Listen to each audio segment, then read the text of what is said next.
ਸਤਿ ਸ਼੍ਰੀ ਅਕਾਲ। ਤੁਸੀਂ ਜੁੜੇ ਹੋਏ ਹੋ ਪੰਜਾਬੀ ਰੇਡੀਓ USA ਦੇ ਨਾਲ ਤੇ ਮੈਂ ਹਾਂ ਪ੍ਰਵੀਨ ਸ਼ਰਮਾ ਲੈ ਕੇ ਹਾਜ਼ਰ ਹਾਂ programme update farming. Update farming programme ਦੇ ਵਿੱਚ ਆਪਾਂ ਗੱਲਬਾਤ ਕਰਦੇ ਹੁੰਦੇ ਹਾਂ ਕੈਲੀਫੋਰਨੀਆ ਦੇ ਵਿੱਚ ਫਾਰਮਿੰਗ ਜਿਹੜੇ ਫਾਰਮਰਸ ਨੇ ਸਾਡੇ ਕਿਸਾਨ ਭਰਾ ਨੇ ਉਹਨਾਂ ਦੇ ਇਸ਼ੂ ਕਿਹੜੇ-ਕਿਹੜੇ ਨੇ, ਕੈਲੀਫੋਰਨੀਆ ਦੀਆਂ ਫਾਰਮਿੰਗ ਦੇ ਜਿਹੜੇ ਚੈਲੰਜਸ ਨੇ ਉਹ ਕੀ-ਕੀ ਨੇ, ਚੁਣੌਤੀਆਂ ਕੀ-ਕੀ ਨੇ। ਇਹਦੇ ਨਾਲ-ਨਾਲ ਜਿਹੜੀ ਅਮਰੀਕਾ ਦੀ ਫਾਰਮਿੰਗ ਆ ਉਹਦੇ ਵਿੱਚ ਕੀ ਕੁਛ ਵਾਪਰ ਰਿਹਾ, ਤਾਜ਼ਾ ਕੀ ਕੁਛ ਹੈ ਤੇ ਉਹਦੇ ਵਿੱਚ ਅਜਿਹਾ ਕੀ ਵਾਪਰ ਰਿਹਾ ਜਿਹਦੇ ਨਾਲ ਸਾਡਾ ਕਿਸਾਨ ਦੇ ਹਿੱਤ, ਉਹਦੀ ਇਕੋਨਮੀ ਪ੍ਰਭਾਵਿਤ ਹੋਊਗੀ। ਇਸ ਸੰਬੰਧੀ ਵੱਖ-ਵੱਖ ਸਮਿਆਂ ਦੇ ਉੱਤੇ ਆਪਣੇ ਨਾਲ ਇਸ ਸੈਕਟਰ ਦੇ, ਇਸ ਖੇਤਰ ਦੇ ਮਾਹਰ ਜੁੜਦੇ ਨੇ ਤੇ ਅੱਜ ਉਸੇ ਕੜੀ ਦੇ ਤਹਿਤ ਆਪਣੇ ਨਾਲ ਜੁੜ ਚੁੱਕੇ ਨੇ ਪੱਗ ਆਰਗੇਨਾਈਜੇਸ਼ਨ ਤੋਂ ਅਰਸ਼ਦੀਪ ਸਿੰਘ ਸਿੱਧੂ ਜੀ। ਅਰਸ਼ਦੀਪ ਸਿੰਘ ਜੀ, ਸਤਿ ਸ੍ਰੀ ਅਕਾਲ। ਸਵਾਗਤ ਹੈ ਜੀ ਤੁਹਾਡਾ ਪ੍ਰੋਗਰਾਮ ਅਪਡੇਟ ਫਾਰਮਿੰਗ ਦੇ ਵਿੱਚ। ਜੀ ਅਰਸ਼ਦੀਪ ਜੀ, ਤੁਹਾਡੀ ਆਵਾਜ਼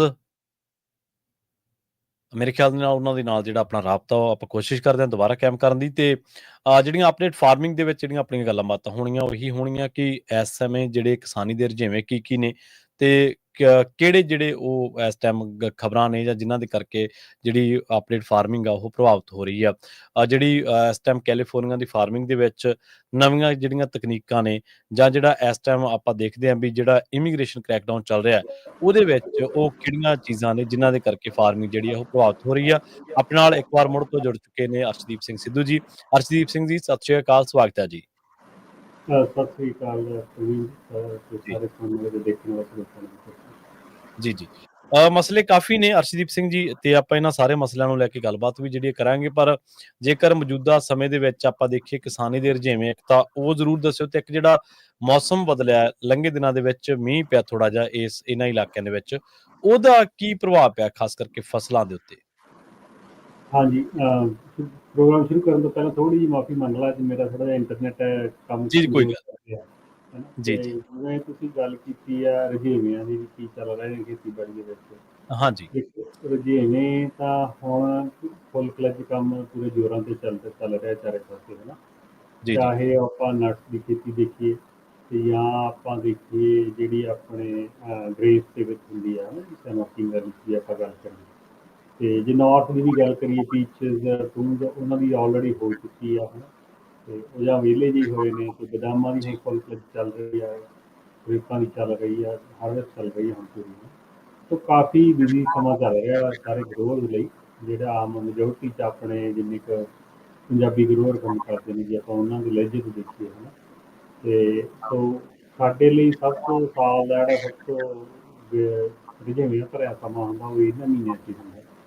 ਤੇ ਉਸ ਤੋਂ ਬਿਨਾਂ ਹੁਣ ਆਪਾਂ ਤੁਹਾਨੂੰ ਤੁਸੀਂ ਜਦੋਂ ਆਮ ਦੇਖਦੇ ਹਾਂ ਬਾਹਰ ਖੇਤਾਂ 'ਚ ਜਾਂ ਕਿਤੇ ਵੀ ਟਰੈਵਲ ਕਰਦੇ ਦੇਖਦੇ ਹਾਂ, ਜੀ ਜੀ। ਤੁਹਾਨੂੰ ਦਿਖਿਆ ਹੋਊਗਾ ਵੀ ਧੂੜ ਉੱਡਦੀ ਆ, ਟਰੈਕਟਰ ਹੂੰ। ਤੁਰੇ ਫਿਰਦੇ, ਵੱਡੀ ਵੱਡੀ ਮਸ਼ੀਨਰੀ ਰੋਡ ਤੇ ਆ ਹੈ ਨਾ, ਖਾਸ ਹਾਂਜੀ ਹਾਂਜੀ। ਕਰਕੇ ਖੇਤਾਂ ਦੇ ਰੋਡ ਦੇ ਵਿੱਚ। ਹੂੰ ਉੱਥੇ ਹੂੰ ਆਪਾਂ ਨੂੰ ਕਾਫੀ ਖਿਆਲ ਰੱਖਣ ਦੀ ਲੋੜ ਆ ਵੀ ਹੂੰ ਜਦੋਂ ਆਪਾਂ ਡਰਾਈਵ ਵੀ ਕਰਦੇ ਹਾਂ ਤੁਸੀਂ ਦੇਖੋ ਹੈ ਨਾ, ਕਿਉਂਕਿ ਹੂੰ ਜਿਹੜੀ ਮਸ਼ੀਨਰੀ ਖੇਤਾਂ ਵਾਲੀ ਹੁੰਦੀ ਆ ਉਸ ਹਿਸਾਬ ਨਾਲ ਨਹੀਂ ਕਰਦੀ।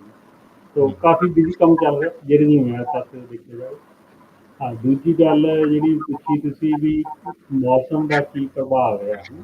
ਜੀ ਜੀ। ਤੇ ਮੌਸਮ ਦੇ ਪ੍ਰਭਾਵ ਨਾਲ ਦੇਖੋ, ਇੱਕ ਤਾਂ ਸਵੇਰੇ ਹੀ ਚਮਕਿੰਗ ਵੈਲੀ 'ਚ ਜੇ ਦੇਖਿਆ ਜਾਵੇ ਜ਼ਿਆਦਾ ਜਗ੍ਹਾ ਤੇ ਸਵੇਰੇ ਸਰਾਟੇ ਜਿਹੇ ਆਏ ਨੇ, ਚਾਹੇ ਹੂੰ ਉਹ ਹੂੰ 5-5 ਮਿੰਟ ਦੇ ਸੀਗੇ ਹੈ ਨਾ। ਹੂੰ। ਤੇ ਕਰ ਪਏ ਅੱਜ ਤੇ ਇਹ 2 ਕੁ ਦਿਨ ਪਹਿਲਾਂ ਵੀ ਇੱਕ ਮੀਂਹ ਪਿਆ, ਉਹ ਥੋੜ੍ਹਾ ਜਿਹਾ ਅੱਜ ਵਾਲੇ ਨਾਲੋਂ ਜ਼ਿਆਦਾ ਸੀਗਾ। ਤੇ ਜੀ ਉਸ ਮੀਂਹ ਨੇ ਵੀ ਇਸ ਰੁੱਤ ਮੀਂਹ ਦੇਖੋ ਮਾੜਾ ਹੀ ਆ, ਵੈਸੇ ਤਾਂ ਜ਼ਿਆਦਾ ਹੀ ਖਰਾਬ ਹੋਇਆ ਬਿਲਕੁਲ। ਹੈ ਨਾ। ਤੇ ਕੋਈ ਵੀ ਮੀਂਹ ਆਪਾਂ ਨੂੰ ਨਹੀਂ ਚਾਹੀਦਾ ਪਰ ਹਰੇਕ ਸਾਲ ਹੀ ਆਉਂਦਾ। ਇਹ ਕੋਈ ਆਏ ਨਹੀਂ ਗਾ ਵੀ ਇਸ ਵਾਰ ਆਇਆ। ਤੇ ਇਹ ਹੂੰ ਹਰੇਕ ਸਾਲ ਹੀ ਅਸੀਂ ਦੇਖਿਆ ਵੀ ਇਹ ਇੱਕ ਮੀਂਹ ਆਉਣਾ ਹੀ ਆਉਣਾ। ਜਦੋਂ ਹੂੰ। ਫੌਗੀ ਪਈ ਹੁੰਦੀ ਆ ਆਪਣੇ ਥੱਲੇ ਗਰਾਊਂਡ ਤੇ ਜਾਂ ਬਦਾਮ ਹਾਂਜੀ ਪਏ ਹੁੰਦੇ ਆ, ਇਹ ਹਰੇਕ ਸਾਲ ਹੀ ਹੁੰਦੇ ਆ। ਆਪਾਂ ਦੱਸਦੇ ਹਾਂ ਫਿਰ ਆਪਦੇ ਰੋਜ਼ ਨੂੰ ਕੀ ਕਰ ਸਕਦੇ ਕੀ ਨਹੀਂ ਕਰ ਸਕਦੇ। ਦੇਖੋ ਜਿਹੜੇ ਤਾਂ ਹੈਗੇ ਆ ਬਦਾਮ ਹਜੇ ਖਿੰਡੇ ਹੋਏ ਨੇ, ਕੱਚੇ ਨਹੀਂ ਕੀਤੇ ਹੋਏ ਆਪਾਂ ਕਹੀਏ, ਹੂੰ ਉਹਨਾਂ ਹੂੰ ਤੱਕ ਇਸ਼ੂ ਨਹੀਂ ਹੁੰਦਾ ਗਾ ਹੈ ਨਾ। ਪਰ ਜੀ ਜੀ। ਜਿੱਥੇ ਜੇ ਇੰਨੀ ਜ਼ਿਆਦਾ ਮੀਂਹ ਪੈ ਜੇ ਤੇ ਤੁਸੀਂ ਇਕੱਠੇ ਕੀਤੇ ਆ, ਫਿਰ ਉੱਥੇ ਜਿਹੜੀ ਆਪਾਂ ਉਲੀ ਕਹਿੰਦੇ ਨੇ ਪੰਜਾਬੀ 'ਚ ਲੱਗਣ ਦਾ ਖਤਰਾ ਰਹਿੰਦਾ। ਫਿਰ ਹੂੰ ਉਹਨਾਂ ਨੂੰ ਹੂੰ ਕਈ ਵਾਰ ਦੁਬਾਰਾ ਵੀ ਖੰਡਾਉਣਾ ਪੈਂਦਾ ਤਾਂ ਕਿ ਸੁੱਕ ਜਾਣ ਛੇਤੀ ਹੈ। ਹੂੰ ਤੇ ਪਰ ਦੇਖੋ ਉਨਾ ਮੀਂਹ ਨਹੀਂ ਪਿਆ ਗਾ। ਇੱਕ ਏਰੀਆ ਨੂੰ ਛੱਡ ਕੇ ਜਿਹੜੇ ਟਾਈਮ ਛੋਟੇ ਪਾਰਕ ਹੈਗੇ ਆ ਤੇ ਹੂੰ ਹੂੰ। ਜ਼ਿਆਦਾ ਤਾਂ ਬਚਾ ਹੀ ਰਿਹਾ ਉਸ ਅੰਦਰ। ਜੀ ਚਲੋ ਚੰਗੀ ਗੱਲ ਹੈ। ਤੇ ਲੰਘੇ ਦਿਨਾਂ ਦੇ ਵਿੱਚ ਇੱਕ ਹੋਰ ਜਿਹੜੀ ਖਬਰ ਆ ਉਹ ਖਾਸੀ ਚਰਚਾ ਦੇ ਵਿੱਚ ਸੀਗੀ ਵੀ ਕੈਲੀਫੋਰਨੀਆ ਨੇ 80 ਮਿਲੀਅਨ ਜਿਹੜੇ ਰੀਜਨਲ ਇਕਨੋਮਿਕ ਡਿਵੈਲਪਮੈਂਟ ਹੈ ਇਹਦੇ ਵਿੱਚ ਇਨਵੈਸਟ ਕੀਤੇ ਨੇ ਤੇ ਜਿਹਦੇ ਵਿੱਚ 2.5 ਮਿਲੀਅਨ ਜਿਹੜਾ ਉਹ ਐਗਟੈਕ ਦੇ ਉੱਤੇ ਖਰਚਾ ਜਾਣਾ ਜੀ, ਮਤਲਬ ਇਨਵੈਸਟ ਹੋਣਾ। ਹਾਂਜੀ, ਦੇਖੋ ਐਗਟੈਕ ਦੀ ਆਪਾਂ ਅੱਗੇ ਵੀ ਗੱਲ ਕਰਦੇ ਹੁੰਦੇ ਹਾਂ ਵੀ ਐਗਟੈਕ ਨੇ ਆਉਣਾ ਹੀ ਆਉਣਾ ਹੈ ਨਾ। ਆਪਾਂ ਉਹਦੇ ਤੋਂ ਲਈ ਡੈਡੀਕੇਟਡ ਪ੍ਰੋਗਰਾਮ ਵੀ ਕੀਤੇ ਨੇ ਕਈ ਆਪਾਂ ਕਲਾਸ ਦੇ ਵਿੱਚ, ਹਾਂਜੀ ਬਿਲਕੁਲ। ਹੈ ਨਾ। ਐਗਟੈਕ 'ਚ ਜਿੰਨੀ ਤਰੱਕੀ ਹੁਣ ਹੋ ਰਹੀ ਹੈ, ਜੇ ਆਪਾਂ ਗਰੋਅਰਜ਼ ਨਹੀਂ ਉਹਨੂੰ ਦੇਖਾਂਗੇ ਵੀ ਮਤਲਬ ਉਹਨੂੰ ਕੰਟਰੋਲ ਨਹੀਂ ਕਰਾਂਗੇ ਜਾਂ ਉਹਦੇ ਨਾਲ ਨਹੀਂ ਚੱਲਾਂਗੇ ਤਾਂ ਆਪਾਂ ਜੀ। ਨੂੰ ਸਮੱਸਿਆ ਆਉਣੀ ਹੈ। ਉਸ ਲਈ ਸਰਕਾਰ ਦੇ ਵੀ ਇਨੀਸ਼ੀਏਟਿਵ ਨੇ, ਇਕੱਲੀਆਂ ਇਨਵੈਸਟਮੈਂਟ ਹੀ ਨਹੀਂ, ਤੁਸੀਂ ਗ੍ਰਾਂਟਸ ਐਂਡ ਇਨਸੈਂਟਿਵਸ ਵੀ ਇਹ ਚੀਜ਼ਾਂ ਦੇਖਦੇ ਆ ਵੀ ਟੈਕਨੋਲੋਜੀ ਲਈ ਜੇ ਤੁਸੀਂ ਕੋਈ ਸਪੈਸ਼ਲ ਟੈਕਨੋਲੋਜੀ ਵਰਤਦੇ ਆ ਟਰਾਇਲ ਲਈ ਤਾਂ ਤੁਹਾਨੂੰ ਸਟੇਟ ਕਿੰਨੀ ਫੰਡਿੰਗ ਮਿਲ ਜਾਂਦੀ, ਉਹ ਚੀਜ਼ਾਂ ਕਰਨ ਲਈ, ਟਰਾਇਲ ਕਰਨ ਲਈ, ਨਾ ਕਿ ਵੀ ਐਕਚੁਅਲ 'ਚ ਉਹਨੂੰ ਪ੍ਰੂਵ ਕਰਨ ਕੌਨਸੈਪਟ ਹੈ ਨਾ।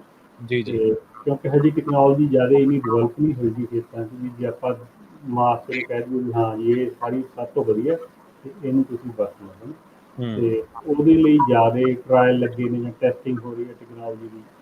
ਉਸ ਸਟੇਜ ਲਈ ਆਮ ਹੀ ਹੁਣ ਪ੍ਰੋਗਰਾਮ ਸਟੇਟ ਦੇ ਫੈਡਰਲ ਦੇ ਆ ਰਹੇ ਨੇ, ਜਿੱਥੇ ਅੱਡ ਤਰ੍ਹਾਂ ਦੀ ਫੰਡਿੰਗ ਦੇ ਵਿੱਚ ਜਿਹੜੀ ਆਪਾਂ ਨੂੰ ਦੇਖਣ ਨੂੰ ਮਿਲਦਾ ਵੀ ਖੇਤੀ ਲਈ ਉਹ ਬਲਾਕ ਕੀਤੇ ਹੋਏ। ਜੀ ਜੀ। ਇਸ ਤੋਂ ਇਲਾਵਾ ਆਪਣਾ ਅਰਸ਼ਦੀਪ ਸਿੰਘ ਜੀ, ਹੋਰ ਕਿਹੜਾ ਪ੍ਰੋਗਰਾਮ ਹੈ ਜਿਹੜਾ ਇਸ ਟਾਈਮ ਚੱਲ ਰਿਹਾ, ਜਾਂ ਜਿਸ ਪ੍ਰੋਗਰਾਮ ਦੇ ਤਹਿਤ ਇਹ ਲੱਗਦਾ ਸਰਕਾਰ ਦਾ ਜਾਂ ਫੈਡ ਦਾ ਕਿ ਕੈਲੀਫੋਰਨੀਆ ਦੀ ਜਿਹੜੀ ਖੇਤੀ ਹੈ ਇਹਨੂੰ ਇਹ ਬਚਾਉਣ ਦੇ ਲਈ ਯਤਨਸ਼ੀਲ ਨੇ, ਜਿਸ ਤੇ ਪ੍ਰਭਾਵ ਪੈਂਦਾ ਹੋਵੇ? ਦੇਖੋ ਜਿਹੜੇ ਆਪਣੇ ਇਸ਼ੂ ਉਹੀ ਆ ਜਾਂਦੇ ਨੇ ਪਾਣੀ ਵਾਲੇ। ਇੱਕ ਤਾਂ ਜਿਹੜਾ ਮੇਨ ਇਸ਼ੂ ਹੈ ਜਿਹਦੇ ਤੇ ਮੈਂ ਜ਼ਿਆਦਾ ਕੰਮ ਕਰਦਾ ਹਾਂ, ਮੈਂ ਉਹਦੀ ਬਾਰੇ ਦੱਸ ਸਕਦਾ। ਮਤਲਬ ਜੀ ਪਹਿਲਾਂ ਇਹ ਹੁੰਦੇ ਵੀ ਇਹੀ ਇਨੀਸ਼ੀਏਟਿਵ ਹੋਰ ਵੀ ਚੱਲਦੇ ਹੁੰਦੇ ਨੇ ਜਿਹਨਾਂ ਦਾ ਆਪਾਂ ਨੂੰ ਬਾਹਰ ਨਹੀਂ ਪਤਾ, ਮੈਨੂੰ ਨਹੀਂ ਜੀ ਪਤਾ। ਜੀ। ਤੇ ਜਿਹੜਾ ਕਿਤੇ ਪਾਣੀ ਦੀ ਕਮੀ ਆ, ਕਿਤੇ ਬਹੁਤਾਤ ਆ, ਹੁਣ ਆਪਾਂ ਪੰਜਾਬ 'ਚ ਦੇਖਦੇ ਹਾਂ ਤੇ ਵੀ ਉੱਥੇ ਪਾਣੀ ਜ਼ਿਆਦਾ ਆਇਆ ਹੋਇਆ। ਪਹਿਲਾਂ ਆਪਾਂ ਇਸ ਗੱਲ ਤੇ ਕਰਨ ਤੋਂ ਪਹਿਲਾਂ ਆਪਾਂ ਇਹ ਕਹਿ ਦਈਏ ਵੀ ਭਾਈ ਜਿਨ੍ਹਾਂ ਦੇ ਬੇਨਤੀ ਹੈ ਵੀ ਜਿਨ੍ਹਾਂ ਦੇ ਪਿੰਡਾਂ ਦੇ ਕੰਨੀ ਪਾਣੀ ਆਇਆ ਹੋਇਆ, ਥੋੜ੍ਹਾ ਜਿਹਾ ਮਗਰ ਨੂੰ ਝਾਤੀ ਮਾਰੀ ਆਪਾਂ, ਹੈ ਨਾ, ਹਾਂਜੀ ਸਾਰੇ ਬਿਲਕੁਲ। ਭੱਜ ਜਾਂਦੇ। ਤੇ ਦੂਜੀ ਗੱਲ ਇੱਥੇ ਦਾ ਜਿਹੜਾ ਪਾਣੀ ਦਾ ਇਸ਼ੂ ਆਪਣੇ ਕੋਲ ਜ਼ਿਆਦਾ ਜਿਹੜੇ ਇਨੀਸ਼ੀਏਟਿਵ ਨੇ ਉਹ ਚੱਲ ਰਹੇ ਨੇ ਪਾਣੀ ਦੇ ਆਲੇ ਸਿਗਮਾ ਦੇ ਆਲੇ ਹੈ ਨਾ। ਸਿਗਮਾ ਨੂੰ ਇੰਪਲੀਮੈਂਟੇਸ਼ਨ ਸ਼ੁਰੂ ਹੋਈ ਨੂੰ 5 ਸਾਲ ਹੋ ਗਏ ਨੇ ਤੇ 6ਵੇਂ ਸਾਲ 'ਚ ਚਲੇ ਜਾਂਦੇ ਹਨ। ਜੀ ਜੀ। ਤੇ ਜਿਹੜੀ ਫਸਟ ਪਾਰਟ ਸੀ ਉਹ ਇੰਪਲੀਮੈਂਟੇਸ਼ਨ ਦਾ 2020 ਤੋਂ 2025 ਸੀਗਾ। ਜੀ ਜੀ। ਠੀਕ ਹੈ, ਜਿੰਨੀਆਂ ਵੀ GSP ਲਿਖੀਆਂ ਨੇ ਉਹ 5-5 ਸਾਲ ਦੇ ਪਲਾਨ ਲਈ ਲਿਖੀਆਂ ਸੀਗੀਆਂ। ਹੁਣ 5 ਸਾਲ ਉਹ ਪਹਿਲੇ ਕੰਪਲੀਟ ਹੋ ਗਏ, ਹੁਣ ਆਪਾਂ ਅਗਲੇ ਫੇਜ਼ ਦੇ ਵਿੱਚ ਜਾਣਾ, second phase of implementation majority of GSP ਹੈ ਨਾ। ਤੇ ਉਹਦੇ 'ਚ ਹੁਣ ਨਵੇਂ ਐਕਸ਼ਨ ਦੇਖਣ ਨੂੰ ਮਿਲਣਗੇ, ਜਿਵੇਂ ਇੱਕ ਐਕਸ਼ਨ ਆਪਾਂ ਦੋ ਪ੍ਰੋਗਰਾਮ ਪਹਿਲਾਂ KC ਚੌਹਾਨ ਆਏ ਸੀਗੇ FID ਤੋਂ, ਉਹ ਪ੍ਰੈਜ਼ੈਂਟ ਇਰੀਗੇਸ਼ਨ ਡਿਸਟ੍ਰਿਕਟ ਤੇ ਨਾਰਥ ਕਿੰਗਸ ਜਿਹੜਾ ਹਾਂਜੀ। ਰਿਵਰ ਆ, ਕਿੰਗ ਰਿਵਰ ਦਾ ਪਾਰਟ ਨੇ ਨਾਰਥ ਕਿੰਗਸ ਜਿਹੜਾ ਹੈਗਾ GSP। ਤੇ ਉਹਦੇ 'ਚ ਉਹਨਾਂ ਨੇ ਆ ਕੇ ਦੱਸਿਆ ਸੀਗਾ ਵੀ ਵੈਲ ਰਜਿਸਟ੍ਰੇਸ਼ਨ ਕਰਾਉਣਾ ਜ਼ਰੂਰੀ ਹੋ ਗਿਆ। ਜੀ ਜੀ। ਤੇ ਪਹਿਲੇ ਰਜਿਸਟਰ ਕਰਾਉਣੇ, ਦੱਸਣਾ ਵੀ ਸਾਡੇ ਕੋਲ ਕਿੱਥੇ ਕਿੱਥੇ ਵੈਲਾਂ ਤੇ ਕਿੰਨੇ ਡੂੰਘੇ ਆ, ਕੋਈ ਰਿਪੋਰਟਿੰਗ ਨਹੀਂ ਜੀ ਕਿੰਨਾ ਪਾਣੀ ਕੱਢਦੇ ਆ ਨਹੀਂ ਕੱਢਦੇ, ਬਸ ਇਕੱਲੇ ਵੈਲ ਦੱਸਣਾ। ਇਹ ਜਿਹੀਆਂ ਚੀਜ਼ਾਂ ਹੁਣ ਸੈਕੰਡ ਫੇਜ਼ 'ਚ ਇੰਪਲੀਮੈਂਟੇਸ਼ਨ 'ਚ ਦੇਖਣ ਨੂੰ ਮਿਲਣਗੀਆਂ। ਸਾਰਿਆਂ ਦੇ ਅੱਡ ਅੱਡ GSP ਦੇ ਹਿਸਾਬ ਨਾਲ ਚੀਜ਼ਾਂ ਲਿਖੀਆਂ ਹੁੰਦੀਆਂ। ਜਿਹੜਾ ਸੈਕੰਡ ਫੇਜ਼ ਆ ਉਹ ਬਹੁਤ ਕ੍ਰਿਟੀਕਲ ਆ, ਇਹ ਆਪਾਂ ਗਰੋਰਾਂ ਨੂੰ ਦੱਸਦੇ ਜਾਈਏ। ਕਈ ਵਾਰ ਮੈਨੂੰ ਬਹੁਤ ਜ਼ਿਆਦਾ ਕੁਐਸਚਨ ਪੈ ਜਾਂਦੇ ਵੀ ਕੀ ਕੀ ਚੱਲੀ ਹੋਈ ਜਾਂਦਾ ਹੁਣ, ਹੈ ਨਾ। ਤੇ ਕਿਉਂਕਿ ਜਿਹੜੇ ਤਾਂ ਜਿਨ੍ਹਾਂ ਕੋਲ ਪਾਣੀ ਨਹੀਂ ਹੈਗਾ ਪ੍ਰੋਬਲਮ ਉਹਨਾਂ 'ਚ ਪ੍ਰੋਬਲਮ ਹੈ। ਕਈ ਇਹੋ ਜਿਹੇ ਗਰੋਰ ਹੈਗੇ ਆ ਜਿਨ੍ਹਾਂ ਨੂੰ ਲੱਗਦਾ ਵੀ ਨਹੀਂ ਵੀ ਅਸੀਂ ਮੈਨੇਜ ਕਰੀ ਜਾਂਦੇ ਹਾਂ ਹੁਣ ਤੇ ਵੀ ਠੀਕ ਠੀਕ ਹੀ ਆ ਅਸੀਂ। ਤੇ ਉਹਨਾਂ ਲਈ ਇਹ ਹੈ ਵੀ ਹੁਣ ਸੈਕੰਡ ਫੇਜ਼ ਦੇ ਵਿੱਚ ਉਹਨਾਂ ਨੇ ਜਿਹੜੇ ਉਹ ਕਹਿੰਦੇ ਵੀ ਪੰਜਾਬੀ ਜਿਹੜੇ ਵੀ ਚੂੜੀ ਹੋਰ ਕੱਟਣੀਆਂ 2026 ਤੋਂ ਲੈ ਕੇ 2030 ਤੱਕ ਦੇ ਗੋਲ ਹੋਰ ਤਰ੍ਹਾਂ ਦੇ ਉਹ ਮੋਰ ਅਗਰੈਸਿਵ ਹੋਣੇ। ਹਾਂਜੀ। ਉਦਾਹਰਨ ਦੇ ਤੌਰ ਤੇ ਗੱਲ ਕਰੀਏ ਬਈ ਕਈ ਜਿੱਥੇ ਜ਼ਿਆਦਾ ਪਾਣੀ ਖਾਸ ਕਰਕੇ ਕਲੈਰੀ ਏਰੀਆ ਹਾਂਜੀ।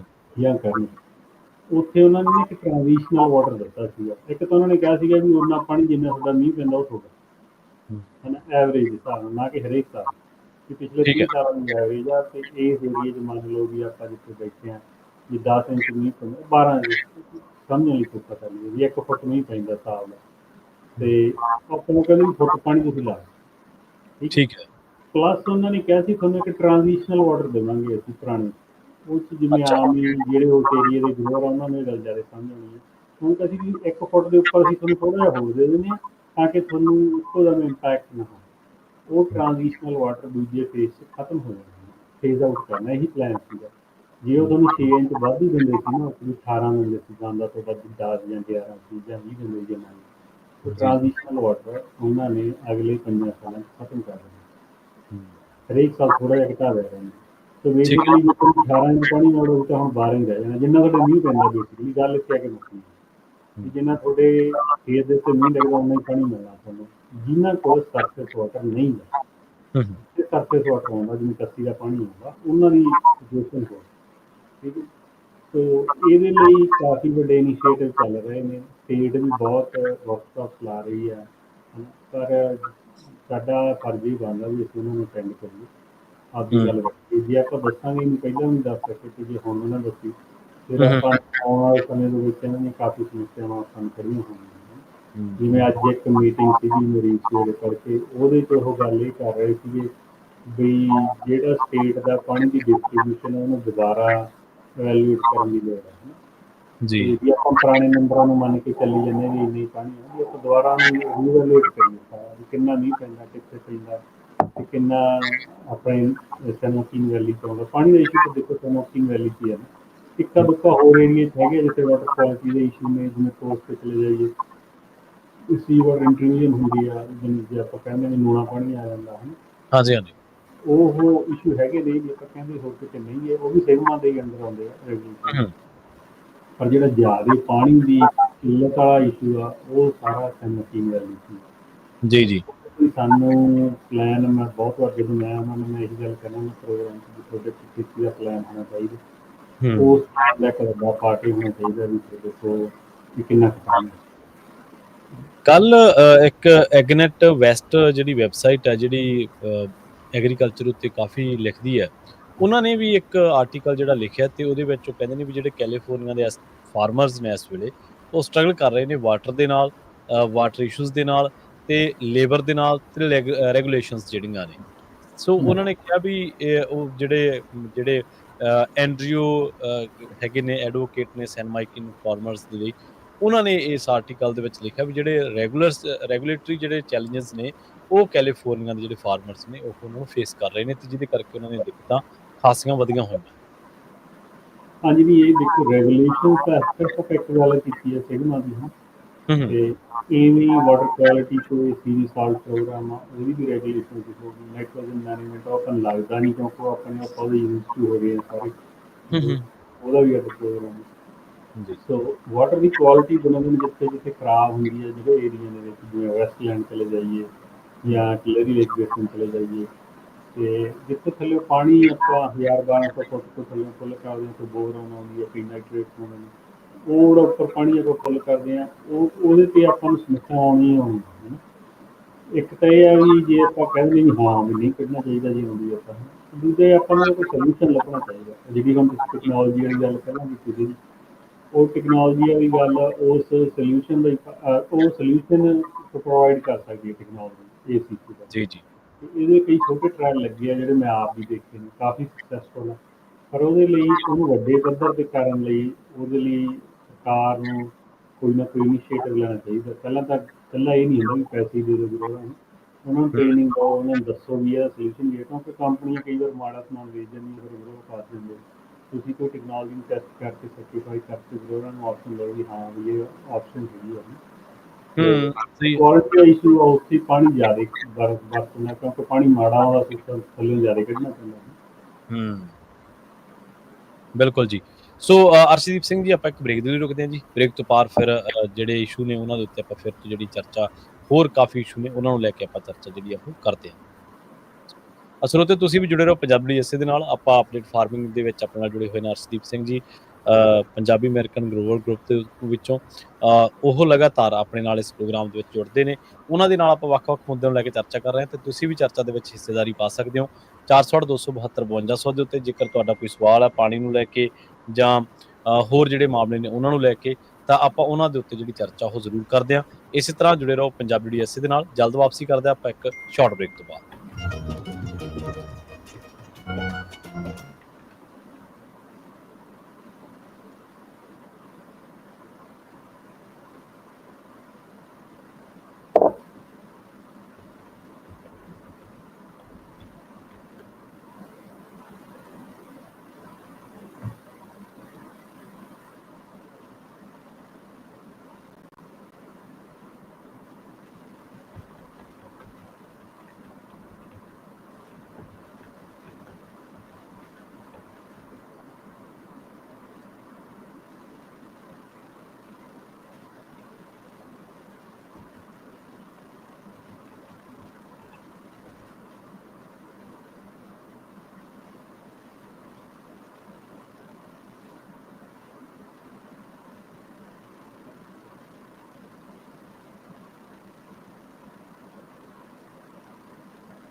ਸਵਾਗਤ ਹੈ ਪ੍ਰੋਗਰਾਮ ਅਪਡੇਟ ਫਾਰਮਿੰਗ ਦੇ ਵਿੱਚ। ਤੁਸੀਂ ਜੁੜੇ ਹੋਏ ਹੋ ਪੰਜਾਬ ਰੇਡੀਓ ਦੇ ਨਾਲ ਤੇ ਆਪਣੇ ਨਾਲ ਇੱਕ ਵਾਰ ਮੁੜ ਤੋਂ ਜੁੜ ਚੁੱਕੇ ਨੇ ਅਰਸ਼ਦੀਪ ਸਿੰਘ ਸਿੱਧੂ ਜੀ। ਅਰਸ਼ਦੀਪ ਸਿੰਘ ਜੀ, ਬ੍ਰੇਕ ਤੋਂ ਬਾਅਦ ਸਵਾਗਤ ਹੈ ਜੀ। ਸਤਿ ਸ਼੍ਰੀ ਅਕਾਲ ਸਤਿ ਸ਼੍ਰੀ ਅਕਾਲ ਜੀ। ਜੀ। ਤੇ ਜੇ ਆਪਾਂ ਕੈਲੀਫੋਰਨੀਆ ਦੀ ਜਿਹੜੀ agriculture land equity task force ਆ ਉਹਦੇ ਬਾਰੇ ਗੱਲ ਕਰੀਏ, ਇਸ ਟਾਈਮ ਕੀ ਉਸ ਮਾਮਲੇ ਦੇ ਵਿੱਚ ਅਪਡੇਟ ਚੱਲ ਰਿਹਾ ਜੀ? ਹਾਂਜੀ ਜੀ, ਆਪਾਂ ਅੱਗੇ ਵੀ ਇਹਦੇ ਬਾਰੇ ਨਾ ਇੱਕ ਦੋ ਵਾਰ ਆਪਾਂ ਗੱਲ ਕੀਤੀ ਸੀਗੀ ਵੀ ਆਪਣੀ ਜਿੰਨੀ ਪੰਜਾਬੀ ਨੈਸ਼ਨਲ ਗੌਰਮੈਂਟ ਦੀ ਇਨਵੋਲਵਮੈਂਟ ਹੈਗੀ ਆ ਪਾਲਿਸੀ ਲੈਵਲ 'ਤੇ ਉੱਥੇ ਆਪਾਂ ਹਾਂਜੀ। ਨੂੰ ਹੁਣ ਕਾਫੀ ਆਉਂਦੀਆਂ ਨੇ ਰਿਕੁਐਸਟ ਜਾਂ ਕਾਲਸ ਜਿੱਥੇ ਆਪਾਂ ਜਾ ਕੇ ਆਪਣੀ ਇਨਪੁਟ ਦਿੰਦੇ ਹਾਂ ਤੇ ਉਹਦੇ 'ਚ ਚਾਹੇ ਉਹ ਕੈਲੀਫੋਰਨੀਆ ਵਾਟਰ ਪਲਾਨ ਸੀ ਜਾਂ ਰੈਜ਼ੀਲੀਅੰਸੀ ਪਲਾਨ ਸੀਗਾ ਕੈਲੀਫੋਰਨੀਆ ਦਾ ਹੁਣ ਐਗ ਨੂੰ ਲੈ ਕੇ ਕਰਕੇ ਹੈ ਨਾ। ਉਵੇਂ ਕੈਲੀਫੋਰਨੀਆ ਸਟ੍ਰੈਟੇਜਿਕ ਗਰੋਥ ਕੌਂਸਲ ਆ ਜਿਹੜੀ ਉਹਦੇ 'ਚ ਆਪਣੀ directly participation but indirectly participate ਕਰਦੇ ਆਪਾਂ ਉਹਦੇ 'ਚ। ਉਹਦੇ 'ਚ ਬੇਸਿਕਲੀ ਉਹਨਾਂ ਨੇ ਇੱਕ ਲੈਂਡ ਇਕੁਇਟੀ ਟਾਸਕ ਫੋਰਸ ਬਣਾਈ ਹੋਈ ਹੈ। ਉਹਦਾ ਜਿਹੜਾ ਮੇਨ ਕੰਮ ਬੇਸਿਕਲੀ ਇਹੀ ਹੈ ਵੀ ਜਿਹੜਾ ਉਹਨਾਂ 'ਚ 13 ਕੁ ਮੈਂਬਰ ਹੈਗੇ ਨੇ ਤੇ ਕੁਛ ਕੁ ਜਿਨ੍ਹਾਂ ਨੂੰ ਆਪਾਂ ਡਾਇਰੈਕਟਲੀ ਇਨਪੁਟ ਦਿੰਦੇ ਹਾਂ, ਜਿਹਨਾਂ ਆਪਾਂ ਸਾਈਡ 'ਤੇ ਮੀਟਿੰਗਸ ਹੁੰਦੀਆਂ ਰਹਿੰਦੀਆਂ ਨੇ ਤੇ ਉਹਦਾ ਜਿਹੜੀ ਮੇਨ ਜਿਹੜਾ ਹੈਗਾ ਇਨੀਸ਼ੀਏਟਿਵ ਉਹ ਇਹ ਆ ਵੀ ਸਾਰਿਆਂ ਲਈ ਜਿਹੜੇ ਕੋਈ ਵੀ ਬੈਰੀਅਰ ਨਾ ਰਹੇ ਜਿਨ੍ਹਾਂ ਨੇ ਲੈਂਡ ਐਕਵਾਇਰ ਕਰਨੀ ਆ ਜਾਂ ਜਿਹਨਾਂ ਕੋਲ ਲੈਂਡ ਆਲਰੇਡੀ ਐਕਸੈਸ ਹੈਗਾ ਤੇ ਉਹਨੂੰ ਸਟੇਬਲਾਈਜ਼ ਕਿਵੇਂ ਕਰਨਾ, ਕਿਵੇਂ ਕਰ ਚਾਹੇ ਉਹ ਸੋਸ਼ਲੀ ਡਿਸਐਡਵਾਂਟੇਜ ਫਾਰਮਰਸ ਨੇ ਜਿਸ ਆਪਾਂ ਆਉਂਦੇ ਹਾਂ ਹੈ ਨਾ, ਜਾਂ ਫਿਰ ਠੀਕ ਹੈ। ਨੇਟਿਵ ਅਮਰੀਕਨ ਫਾਰਮਰਸ ਨੇ ਜਿਹਦੀ ਟਰਾਈਬ ਵਗੈਰਾ ਨੇ ਹੈ ਨਾ। ਤੇ ਹੂੰ। ਉਹਦੇ ਲਈ ਕੰਮ ਚੱਲ ਰਿਹਾ ਹੋ ਗਿਆ, ਸਾਲ ਤੋਂ ਉੱਪਰ ਹੋ ਗਿਆ ਤੇ ਇਹ ਜਨਵਰੀ 1 2026 'ਚ ਡਿਊ ਆ ਉਹ ਰਿਪੋਰਟ ਜਿਹੜੀ ਫਾਈਨਲ ਰਿਪੋਰਟ ਤੇ ਰੈਕਮੈਂਡੇਸ਼ਨਸ ਲੈ ਕੇ ਉਹ ਗਵਰਨਰ ਆਫਿਸ ਸਬਮਿਟ ਕਰਨੀ ਹੈ ਇਸ ਟੀਮ ਨੂੰ। ਤੇ ਉਹਦੇ ਵਿੱਚ ਆਪਾਂ ਆਪਦੀ ਇਨਪੁਟ ਦਿੰਦੇ ਹਾਂ ਵੀ ਜਿਹੜੇ ਛੋਟੇ ਗਰੋਵਰ ਲਈ ਕੀ ਕੀ ਇਸ਼ੂ ਨੇ ਤੇ ਉਹਨਾਂ ਨੂੰ ਲੈਂਡ ਦਾ ਐਕਸੈਸ ਕਿਵੇਂ ਹੋ ਸਕਦਾ ਜਾਂ ਜਿਹਨਾਂ ਕੋਲ ਛੋਟੀ ਲੈਂਡ ਉਹਨਾਂ ਦੇ ਕੀ ਇਸ਼ੂ ਨੇ, ਕਿਉਂਕਿ ਰਾਦਰ ਕੇ ਲੈਂਡ ਉਹ ਵਧਾਉਣ ਦੇ ਉਹਦੇ ਕੋਲ ਘੱਟ ਰਿਸੋਰਸ ਨੇ ਉਹ ਵਿਚਾਰੇ ਉਹ ਘਟਣ ਦੇ ਵਾਲੇ ਹੋ ਜਾਂਦੇ ਨੇ।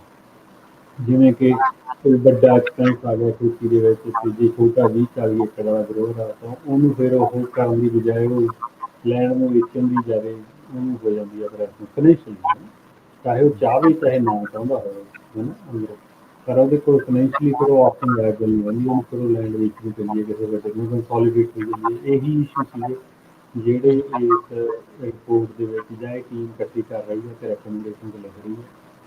ਤੇ ਉਹਦੇ ਲਈ ਆਪਾਂ ਕਾਫੀ ਮੀਟਿੰਗ ਦੇ ਵਿੱਚ ਗਏ ਹਾਂ ਤੇ ਆਪਾਂ ਦੀ ਇਨਪੁਟ ਵੀ ਦਿੱਤੀ ਹੈ ਠੀਕ ਹੈ। ਤੇ ਉਹ ਹੁਣ ਲਿਖ ਰਹੇ ਉਹਨਾਂ ਨੇ ਹਜੇ ਤੱਕ ਪ੍ਰੋਸੈਸ ਹੀ ਚੱਲ ਰਹੀ ਆ ਤੇ ਇਸ ਕੁਆਟਰ ਅਗਲਾ ਆਈ ਗਿਆ ਮਹੀਨਾ ਰਹਿ ਗਿਆ ਤੇ ਉਹਦੇ ਵਿੱਚ ਕੁਛ ਕੁ ਸਮਾਂ ਪਬਲਿਕ ਦੇ ਕਮੈਂਟ ਵਗੈਰਾ ਲੈਣੇ ਤੇ ਫਿਰ ਜਨਵਰੀ 1 ਤੱਕ ਹੋ ਜਾਂ ਦਸੰਬਰ ਮਹੀਨੇ ਕਿਸੇ ਤਰ੍ਹਾਂ ਗਵਰਨਰ ਆਫਿਸ ਨੂੰ ਸਬਮਿਟ ਕਰ ਦੇਣੀ।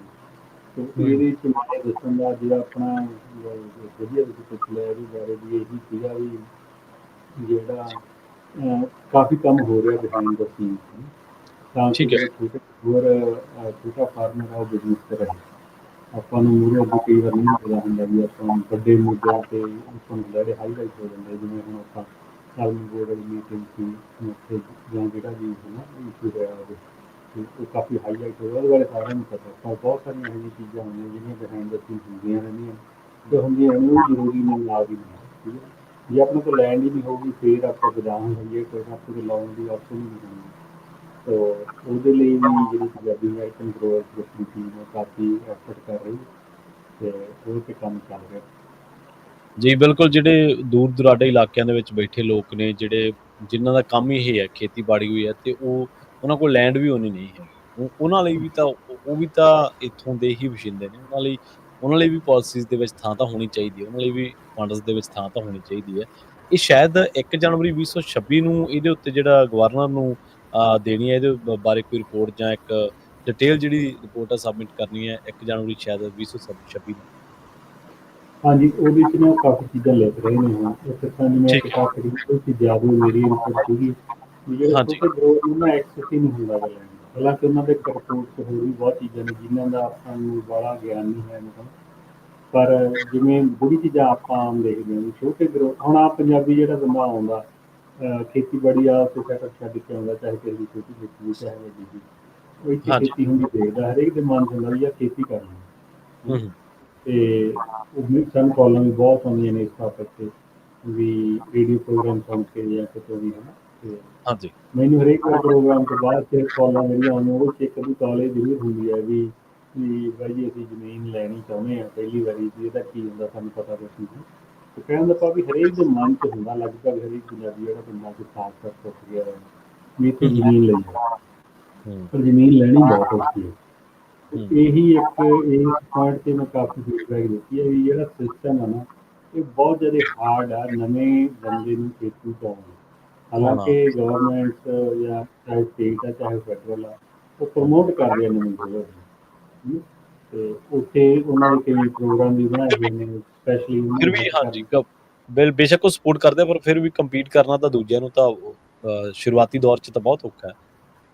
ਹਾਂਜੀ, ਵੀ ਫਸਟ ਟਾਈਮ ਫਾਰਮਰ ਦੇ ਜਿਹੜੇ ਲੋਨ ਵੀ ਆ ਜਾਂ ਉਹ ਇੰਨੇ ਔਖੇ ਹੁੰਦੇ ਨੇ, ਉਹਦਾ ਹੂੰ, ਇੰਨਾ ਉਹਦੀਆਂ ਰਿਕੁਆਇਰਮੈਂਟ ਨੇ, ਉਹ ਬੰਦੇ ਕੁਆਲੀਫਾਈ ਨਹੀਂ ਕਰਦੇ ਜਿੱਦਾਂ ਵੀ ਕਰੋ। ਹੂੰ, ਤੇ ਇਹੀ ਚੀਜ਼ਾਂ ਆਪਾਂ ਉਹਨਾਂ ਨੂੰ ਮੈਂਸ਼ਨ ਕਰਨ ਦੀ ਕੋਸ਼ਿਸ਼ ਕੀਤੀ ਸੀ ਵੀ ਇਹ ਬਹੁਤ ਜ਼ਰੂਰੀ ਹੈ ਸਾਡੇ ਲਈ ਜਿਹੜੀ ਤੇ ਵੀ ਇਹਦੇ 'ਚ ਤੁਸੀਂ ਜਿਹੜਾ ਐਕਸੈਸ ਆ ਜਿਹੜਾ ਲੈਂਡ ਦਾ ਉਹਨੂੰ ਹਾਂਜੀ। ਕਾਫੀ ਈਜ਼ੀ ਬਣਾਓ ਤੁਸੀਂ ਜਿਹੜੇ ਛੋਟੇ ਜ਼ਮੀਨਾਂ ਨੂੰ, ਹੂੰ, ਤਾਂ ਜਾਂ ਜਿਹੜੇ ਨਵੇਂ ਬੰਦੇ ਜਿਹੜੇ ਜਿਨ੍ਹਾਂ ਨੇ ਨਵੀਂ ਖੇਤੀ ਕਰਨਾ, ਕਿਸੇ ਨੇ 20 ਏਕੜ 40 ਏਕੜ ਲੈਣਾ, ਉਹਦੇ ਲਈ ਸੌਖੀ ਹੋਵੇ ਤਾਂ ਕਿ ਟੈਸਟ ਕਰਕੇ ਦੇਖੇ ਨਾ। ਹੂੰ, ਫਿਰ ਜੇ ਉਹਨੂੰ ਵਧੀਆ ਲੱਗੂਗਾ ਤਾਂ ਰੱਖੂਗਾ, ਜੇ ਨਹੀਂ ਲੱਗੂਗਾ ਤਾਂ ਉਹ ਗੱਲ ਹੋਰ।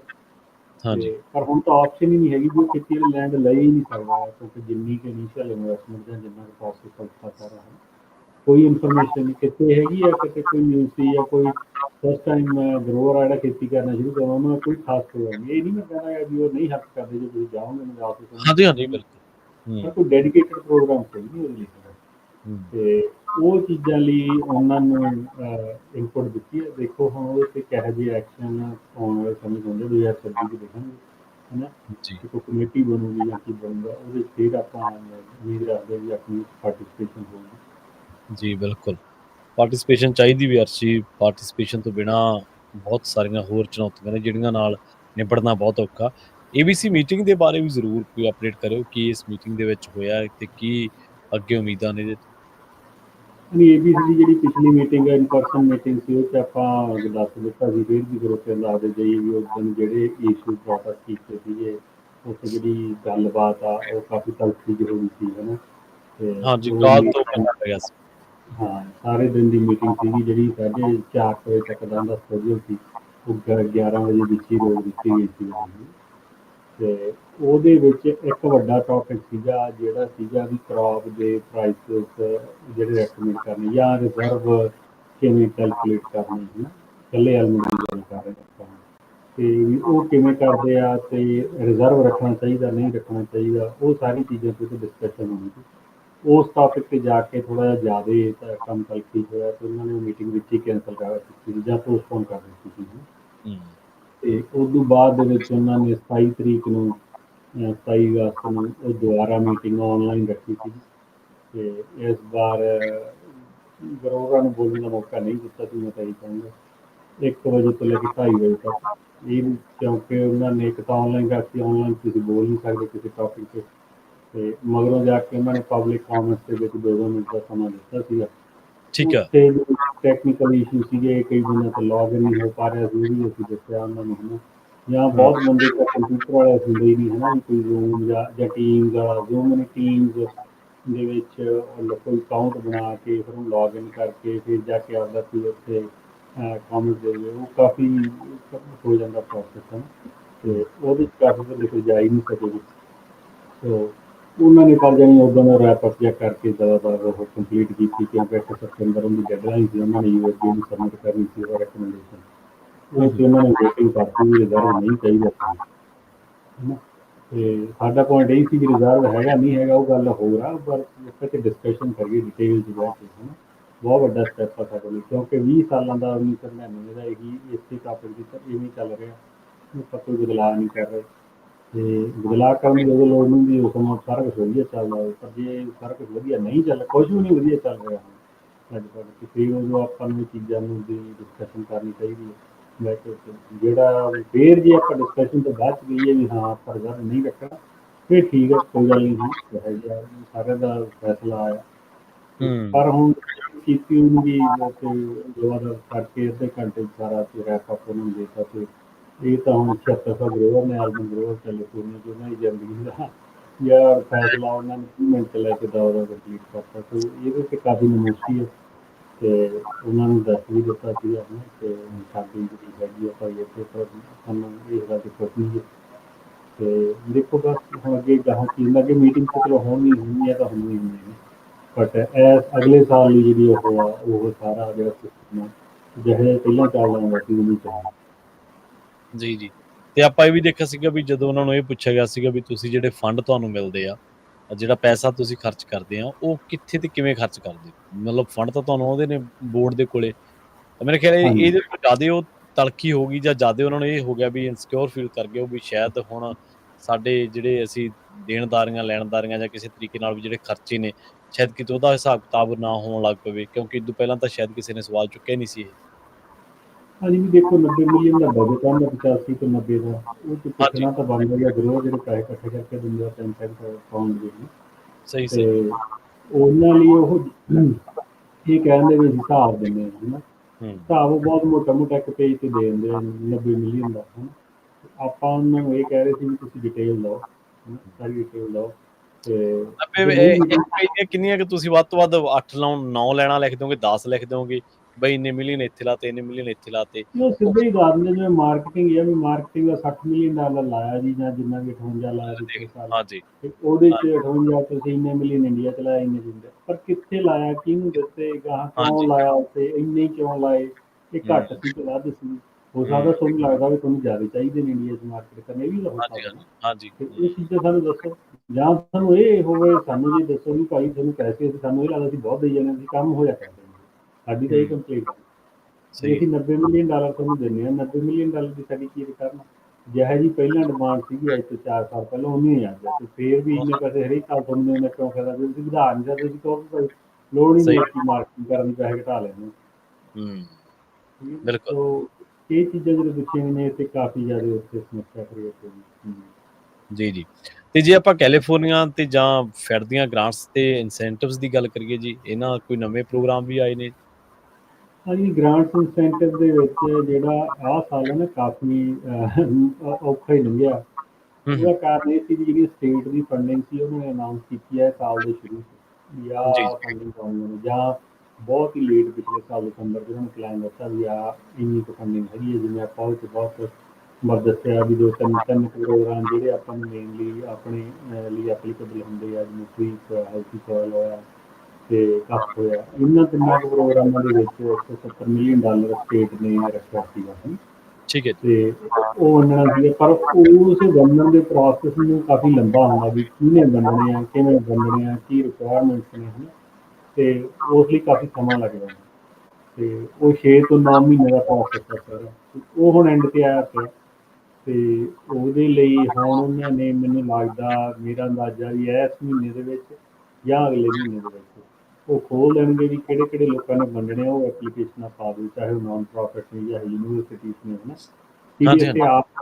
ਨੂੰ ਪੈਸੇ ਡਾਇਰੈਕਟ ਵੰਡਣ ਤੋਂ ਬਹੁਤ ਪਰਹੇਜ਼ ਕਰ ਰਿਹਾ ਉਹਦਾ ਕਾਰਨ ਇਹ ਹੈ ਵੀ ਉਹਨਾਂ ਕੋਈ ਨਾ ਸਟਾਫ ਨਹੀਂ ਹੈਗਾ ਤੇ ਉਹਨਾਂ ਨੂੰ ਇਹ ਸੌਖਾ ਲੱਗਦਾ ਵੀ ਕਿਸੇ ਨੂੰ ਹੋਰ ਥੋੜ੍ਹੇ ਜਿਹੇ ਪੈਸੇ ਤੇ ਜਿਵੇਂ ਜੇ $10 ਵੰਡਣੇ ਆ ਤਾਂ ਕਿਸੇ ਨੂੰ ਉਹ 'ਚ $2 ਦੇ ਦਿਓ ਤੂੰ ਬਣਦੇ ਸਾਡੇ ਵੀ ਹੱਥ 'ਚ 8 ਬਣਦੇ ਦੋ 'ਚ ਰੱਖ ਲਾ ਤੇ ਇਹ ਜਿਹਾ ਉਹਨਾਂ ਦਾ ਪ੍ਰੋਸੈਸ ਹੈਗਾ ਹੁਣ ਤੇ ਉਹਦੇ ਲਈ ਉਹ ਉਹਨਾਂ ਨੂੰ ਕਹਿੰਦੇ ਨੇ ਬਲਾਕ ਗ੍ਰਾਂਟ ਰੈਸਿਪੀਐਂਟ ਵੀ ਬਲਾਕ ਗ੍ਰਾਂਟ ਕਿਹਨੇ ਬਣਨਾ ਉਹਦੇ ਲਈ ਉਹ ਐਪਲੀਕੇਸ਼ਨ ਖੋਲ੍ਹਣਗੇ ਇਸ ਮਹੀਨੇ ਜਾਂ ਅਗਲੇ ਮਹੀਨੇ ਦੇ ਸ਼ੁਰੂ 'ਚ ਫਿਰ ਉਹਨਾਂ ਨੇ 60 ਤੋਂ 90 ਦਿਨ ਦੇਣੇ ਹੁੰਦੇ ਐਪਲੀਕੇਸ਼ਨ ਸਬਮਿਟ ਕਰਨੀ ਤੇ ਇਹ ਸਾਲ ਦੇ ਐਂਡ ਤੱਕ ਜਾਣੀ ਸਾਰਾ ਪ੍ਰੋਸੈਸ ਕੰਪਲੀਟ ਹੋ ਜੂ ਤੇ ਅਗਲੇ ਚੜ੍ਹਦੇ ਸਾਲ 'ਚ ਦੱਸ ਦੇਣਗੇ ਵੀ ਯੂਨੀਵਰਸਿਟੀ ਨੇ ਇੰਨੇ ਬਣਦੇ ਆ ਜੀ ਜਾਂ ਆਰਪੀਡੀ ਨੇ ਇੰਨੇ ਪੈਸੇ ਦਿੱਤੇ ਆ ਉਹਨਾਂ ਨੂੰ ਉਹ ਕਹਾਂ ਮੰਗਣਗੇ ਤੇ ਉਹ ਪ੍ਰੋਸੈਸ ਚੱਲ ਰਿਹਾ ਸੋ ਜਿਹੜੀਆਂ ਤਾਂ ਸਟੇਟ ਦੀ ਜ਼ਿਆਦਾ ਫੰਡਿੰਗਸ ਉਹ ਇੱਕ ਅੱਧੀ ਗ੍ਰਾਂਟ ਨੂੰ ਛੱਡ ਕੇ ਸਾਰੀਆਂ ਹੁਣ ਹੋਲਡ ਤੇ ਇਹ ਜਿਹੜੀਆਂ ਪੁਰਾਣੀਆਂ ਗ੍ਰਾਂਟਾਂ ਜਿਵੇਂ 3-3 ਸਾਲ ਦੇ ਕਈ ਵਾਰ ਪ੍ਰੋਗਰਾਮ ਹੁੰਦੇ ਨੇ ਹੈਲਥ ਸਾਲ ਦਾ ਉਹ ਚੱਲ ਰਹੀਆਂ ਨੇ ਜਿਹਨਾਂ 2021-22 ਜਾਂ 23 'ਚ ਮਿਲਦੀਆਂ ਨੇ ਉਹ ਚੱਲ ਰਹੀਆਂ ਨੇ ਹੁਣ ਤੇ ਪਰ ਹੁਣ ਐਤਕੀ ਨਵੀਆਂ ਨਹੀਂ ਇਸ਼ੂ ਹੋਈਆਂ ਨਵੀਆਂ ਹੁਣ 2025 ਵਾਲੀ ਕੰਟਰੈਕਟ ਹੋਣਗੇ ਉਹਦੇ ਲਈ ਜਿਹੜਾ ਆਪਣੇ ਗਰੋਰਾਂ ਨੂੰ ਜਿਹੜੇ ਸਟੇਟ ਦੀਆਂ ਗ੍ਰਾਂਟਸ ਨੇ ਇਕੱਲੀ ਸਟੇਟ ਦੀਆਂ ਉਹਦੇ ਲਈ ਆਪਾਂ ਸਾਰਿਆਂ ਨੂੰ ਇਹੀ ਦੱਸਦੇ ਹਾਂ ਵੀ ਤੁਸੀਂ ਉਹਦੀ ਤਿਆਰੀ ਕਰਕੇ ਰੱਖੋ, ਕਿਸੇ ਨੇ ਕੋਈ ਇਰੀਗੇਸ਼ਨ ਸਿਸਟਮ ਪਾਉਣਾ, ਜੇ ਉਹ ਵੇਟ ਕਰ ਸਕਦੇ ਆ ਅਗਲੇ ਸਾਲ ਪਹਿਲਾਂ, ਤੇ ਉਹ ਉਸ ਗ੍ਰਾਂਟ ਲਈ ਅਪਲਾਈ ਕਰ ਸਕਦੇ ਨੇ, ਕਿਉਂਕਿ ਉਹਦੇ ਪੈਸੇ ਕਾਫੀ ਮਿਲ ਜਾਂਦੇ ਨੇ, 2 ਲੱਖ ਡਾਲਰ ਤੱਕ। ਤੇ ਸੋਲਰ ਵੀ ਲੱਗ ਜਾਂਦਾ, ਸਭ ਤੋਂ ਵੱਡੀ ਗੱਲ ਆਪਣੀ ਬਿਜਲੀ ਦੇ ਬਿੱਲ ਖਤਮ ਹੋ ਜਾਂਦੇ ਨੇ। ਤੇ ਪਰ ਉਹ 'ਚ ਬਹੁਤ ਵਾਰ ਐਂ ਹੁੰਦਾ, ਜਿਵੇਂ ਮੈਂ ਹੁਣੀ ਮਹੀਨਾ ਕੁ ਪਹਿਲਾਂ ਹੀ ਮਿਲਿਆ ਸੀਗਾ, ਉਹਨਾਂ ਨੇ ਇਰੀਗੇਸ਼ਨ ਸਿਸਟਮ ਪਾਉਣਾ ਸੀਗਾ ਸਿਆਲਾਂ 'ਚ, ਤੇ ਜੀ ਮੈਂ ਕਿਹਾ ਤੁਸੀਂ 1 ਸਾਲ ਵੇਟ ਕਰ ਲਓ, ਕਹਿੰਦੇ ਕਰ ਨਹੀਂ ਸਕਦੇ, ਉਹਨਾਂ ਕੋਲ ਆਲਰੇਡੀ ਬਣਿਆ ਹੋਇਆ, ਨਰਸਰੀ ਆਰਡਰ ਕੀਤੀ ਹੈ, ਤੇ ਕਹਿੰਦੇ ਜੇ ਪਹਿਲਾਂ ਪਤਾ ਹੁੰਦਾ ਤਾਂ ਅਸੀਂ ਉਸ ਹਿਸਾਬ ਨਾਲ ਪਲਾਨ ਕਰ ਲੈਂਦੇ। ਤੇ ਕਿਉਂਕਿ ਹੁਣ ਪੁਰਾਣੇ ਬੂਟੇ ਪੱਟਦੇ ਆ, ਜੇ ਉਹਨਾਂ ਨੂੰ ਪੜ੍ਹਾਈ ਕਰਾ ਦਿਓ ਅਗਲੇ ਸਾਲ ਤੱਕ, ਚਲੋ ਜ਼ਮੀਨ ਆਉਂਦੀ ਤੇ ਅਗਲੇ ਸਾਲ ਸਾਰਾ ਇਰੀਗੇਸ਼ਨ ਇੱਧਰੋਂ ਪੈ ਜਾਣਾ ਹੈ। ਉਹ ਤੁਹਾਡੇ ਫਾਈਨੈਂਸ਼ੀਅਲ 'ਤੇ ਡਿਪੈਂਡ ਕਰਦਾ, ਹੋ ਸਕਦਾ ਤੁਹਾਨੂੰ ਇਸੇ ਗੱਲ 'ਚ ਫਾਇਦਾ ਹੋਵੇ ਵੀ ਛੇਤੀ ਪੈ ਜੇ ਜ਼ਰੂਰੀ ਹੈ, ਪਰ ਤੁਹਾਨੂੰ ਉਹ ਚੀਜ਼ਾਂ ਦਾ ਪਤਾ ਹੋਣਾ ਚਾਹੀਦਾ, ਤੁਸੀਂ ਉਹ ਡਿਸੀਜ਼ਨ ਲੈ ਸਕੋ। ਸੋ ਦੂਜਾ ਹੈਲਥੀ ਸੋਇਲ ਆ ਗਿਆ ਜੀ, ਕੰਪੋਸਟ ਵਗੈਰਾ ਬਣਦੇ ਆ, ਕਵਰ ਕ੍ਰੌਪ ਵੀ ਪੈ ਜਾਂਦੇ ਆ, ਹੋਰ ਜਿਹੜੀਆਂ ਪ੍ਰੈਕਟਿਸ ਨੇ ਐਜੂਰੋ ਹੋਈਆਂ ਇਹ ਚੀਜ਼ਾਂ, ਉਹ ਵੀ ਅਗਲੇ ਸਾਲ ਪਹਿਲੇ ਵਾਟਰ ਐਪਲੀਕੇਸ਼ਨਾਂ ਖੋਲ੍ਹਣਗੇ, ਤੇ ਉਹਦੇ 'ਚ ਦੋਨਾਂ ਗ੍ਰਾਂਟਾਂ ਲਈ ਐਤਕੀ ਸਰਕਾਰ ਅਪਲਾਈ ਕਰ ਰਹੀ ਹੈ, ਹੈ ਨਾ। ਆਪਾਂ ਬਲਾਕ ਗ੍ਰਾਂਟ ਰੈਸੀਪੀਏਂਟ ਲਈ ਐਪਲੀਕੇਸ਼ਨਾਂ ਪਾਉਣੀਆਂ ਨੇ, ਜੇ ਆਪਾਂ ਨੂੰ ਫੰਡਿੰਗ ਮਿਲਦੀ ਹੈ ਪਿੰਡਾਂ ਲਈ, ਤੇ ਉਹ 'ਚ ਫਿਰ ਆਪਾਂ ਉਸ ਹਿਸਾਬ ਨਾਲ ਵਿਰੋਧ ਨੂੰ ਜਿਹੜੇ ਸਾਡੇ ਮੈਂਬਰ ਨੇ ਉਹਨਾਂ ਨੂੰ ਪ੍ਰੈਫਰੈਂਸ ਦੇਵਾਂਗੇ, ਹੈ ਨਾ। ਤੇ ਉਹ ਜੇ ਕੋਈ ਨਹੀਂ ਮੈਂਬਰ ਹੈਗਾ ਤਾਂ ਹੀ ਜ਼ਰੂਰੀ ਹੁੰਦੀਆਂ ਇਹ ਚੀਜ਼ਾਂ ਕਰਨੀਆਂ, ਕਿਉਂਕਿ ਜਦੋਂ ਆਪਾਂ ਐਪਲੀਕੇਸ਼ਨ ਲਿਖਦੇ ਹਾਂ ਤਾਂ ਆਪਾਂ ਨੂੰ ਦੱਸਣਾ ਹੁੰਦਾ ਵੀ ਸਾਡੇ 500 ਗਰੋਰ ਅਸੀਂ ਇਮੇਜ ਪ੍ਰਪੇਅਰ ਕਰਦੇ ਹਾਂ, ਸੋ ਉਹਦੇ ਲਈ ਤੁਹਾਡਾ ਕੇਸ ਸਟਰੋਂਗ ਹੋਏਗਾ। ਰਾਹ ਦੇ ਕੇ ਤੁਸੀਂ ਇਹੋ ਜਿਹੀ ਆਰਗੇਨਾਈਜੇਸ਼ਨ ਤੋਂ ਜਾਓ ਜਿੱਥੇ ਨਾ ਉਹ ਇੰਗਲਿਸ਼ ਬੋਲਦੇ, ਨਾ ਤੁਹਾਡੀ ਕੋਈ ਪ੍ਰੈਫਰੈਂਸ ਹੈ, ਠੀਕ ਹੈ ਨਾ, ਤੇ ਇੱਥੇ ਕੰਪੀਟੀਸ਼ਨ ਵੀ ਘੱਟ ਜਾਂਦਾ, ਉਹਦੇ ਕਾਫੀ ਫਾਇਦੇ ਹੋ ਜਾਂਦੇ ਨੇ। ਇਸੇ ਕਰਕੇ ਆਪਾਂ ਇਹ ਅਪਲਾਈ ਕਰਨ ਲੱਗੇ, ਤੇ ਇਹ ਆਪਾਂ ਇਸ ਸਾਲ ਐਜ਼ ਅ ਆਰਗੇਨਾਈਜੇਸ਼ਨ ਆਪਾਂ ਇਸ ਸਾਲ ਅਪਲਾਈ ਕਰ ਦਿਆਂਗੇ, ਤੇ ਆਪਾਂ ਨੂੰ ਅਗਲੇ ਸਾਲ ਪਤਾ ਲੱਗੂਗਾ, ਜੇ ਜੀ। ਆਪਣਾ ਹੁੰਦਾ ਤਾਂ ਫਿਰ ਆਪ ਡਿਸਟਰੀਬਿਊਟ ਕਰਾਂਗੇ ਸਾਰੀ ਫੰਡਿੰਗ ਜਿਹੜੀ ਵੀ ਆਏਗੀ। ਹੂੰ, ਇਹ ਤਾਂ ਹੋ ਗਈਆਂ ਇਕੱਲੀਆਂ ਸਟੇਟ ਦੀਆਂ ਜਿਹੜੀਆਂ ਹੈਗੀਆਂ ਨੇ। ਤੇ ਇੱਕ ਮੈਂ ਹੋਰ ਗੱਲ ਦੱਸਦਾ ਜਾਵਾਂ, ਕਈ ਵਾਰ ਗ੍ਰਾਂਟ ਸਮਝਾਉਣੀ ਬਹੁਤ ਔਖੀ ਹੈ, ਵੀ ਮੈਂ ਸਮਝਾਉਣ ਦੀ ਕੋਸ਼ਿਸ਼ ਕਰਦਾ, ਮੈਂ ਫਿਰ ਸਮਝ ਨਹੀਂ ਆਉਂਦੀ, ਹੈ ਨਾ।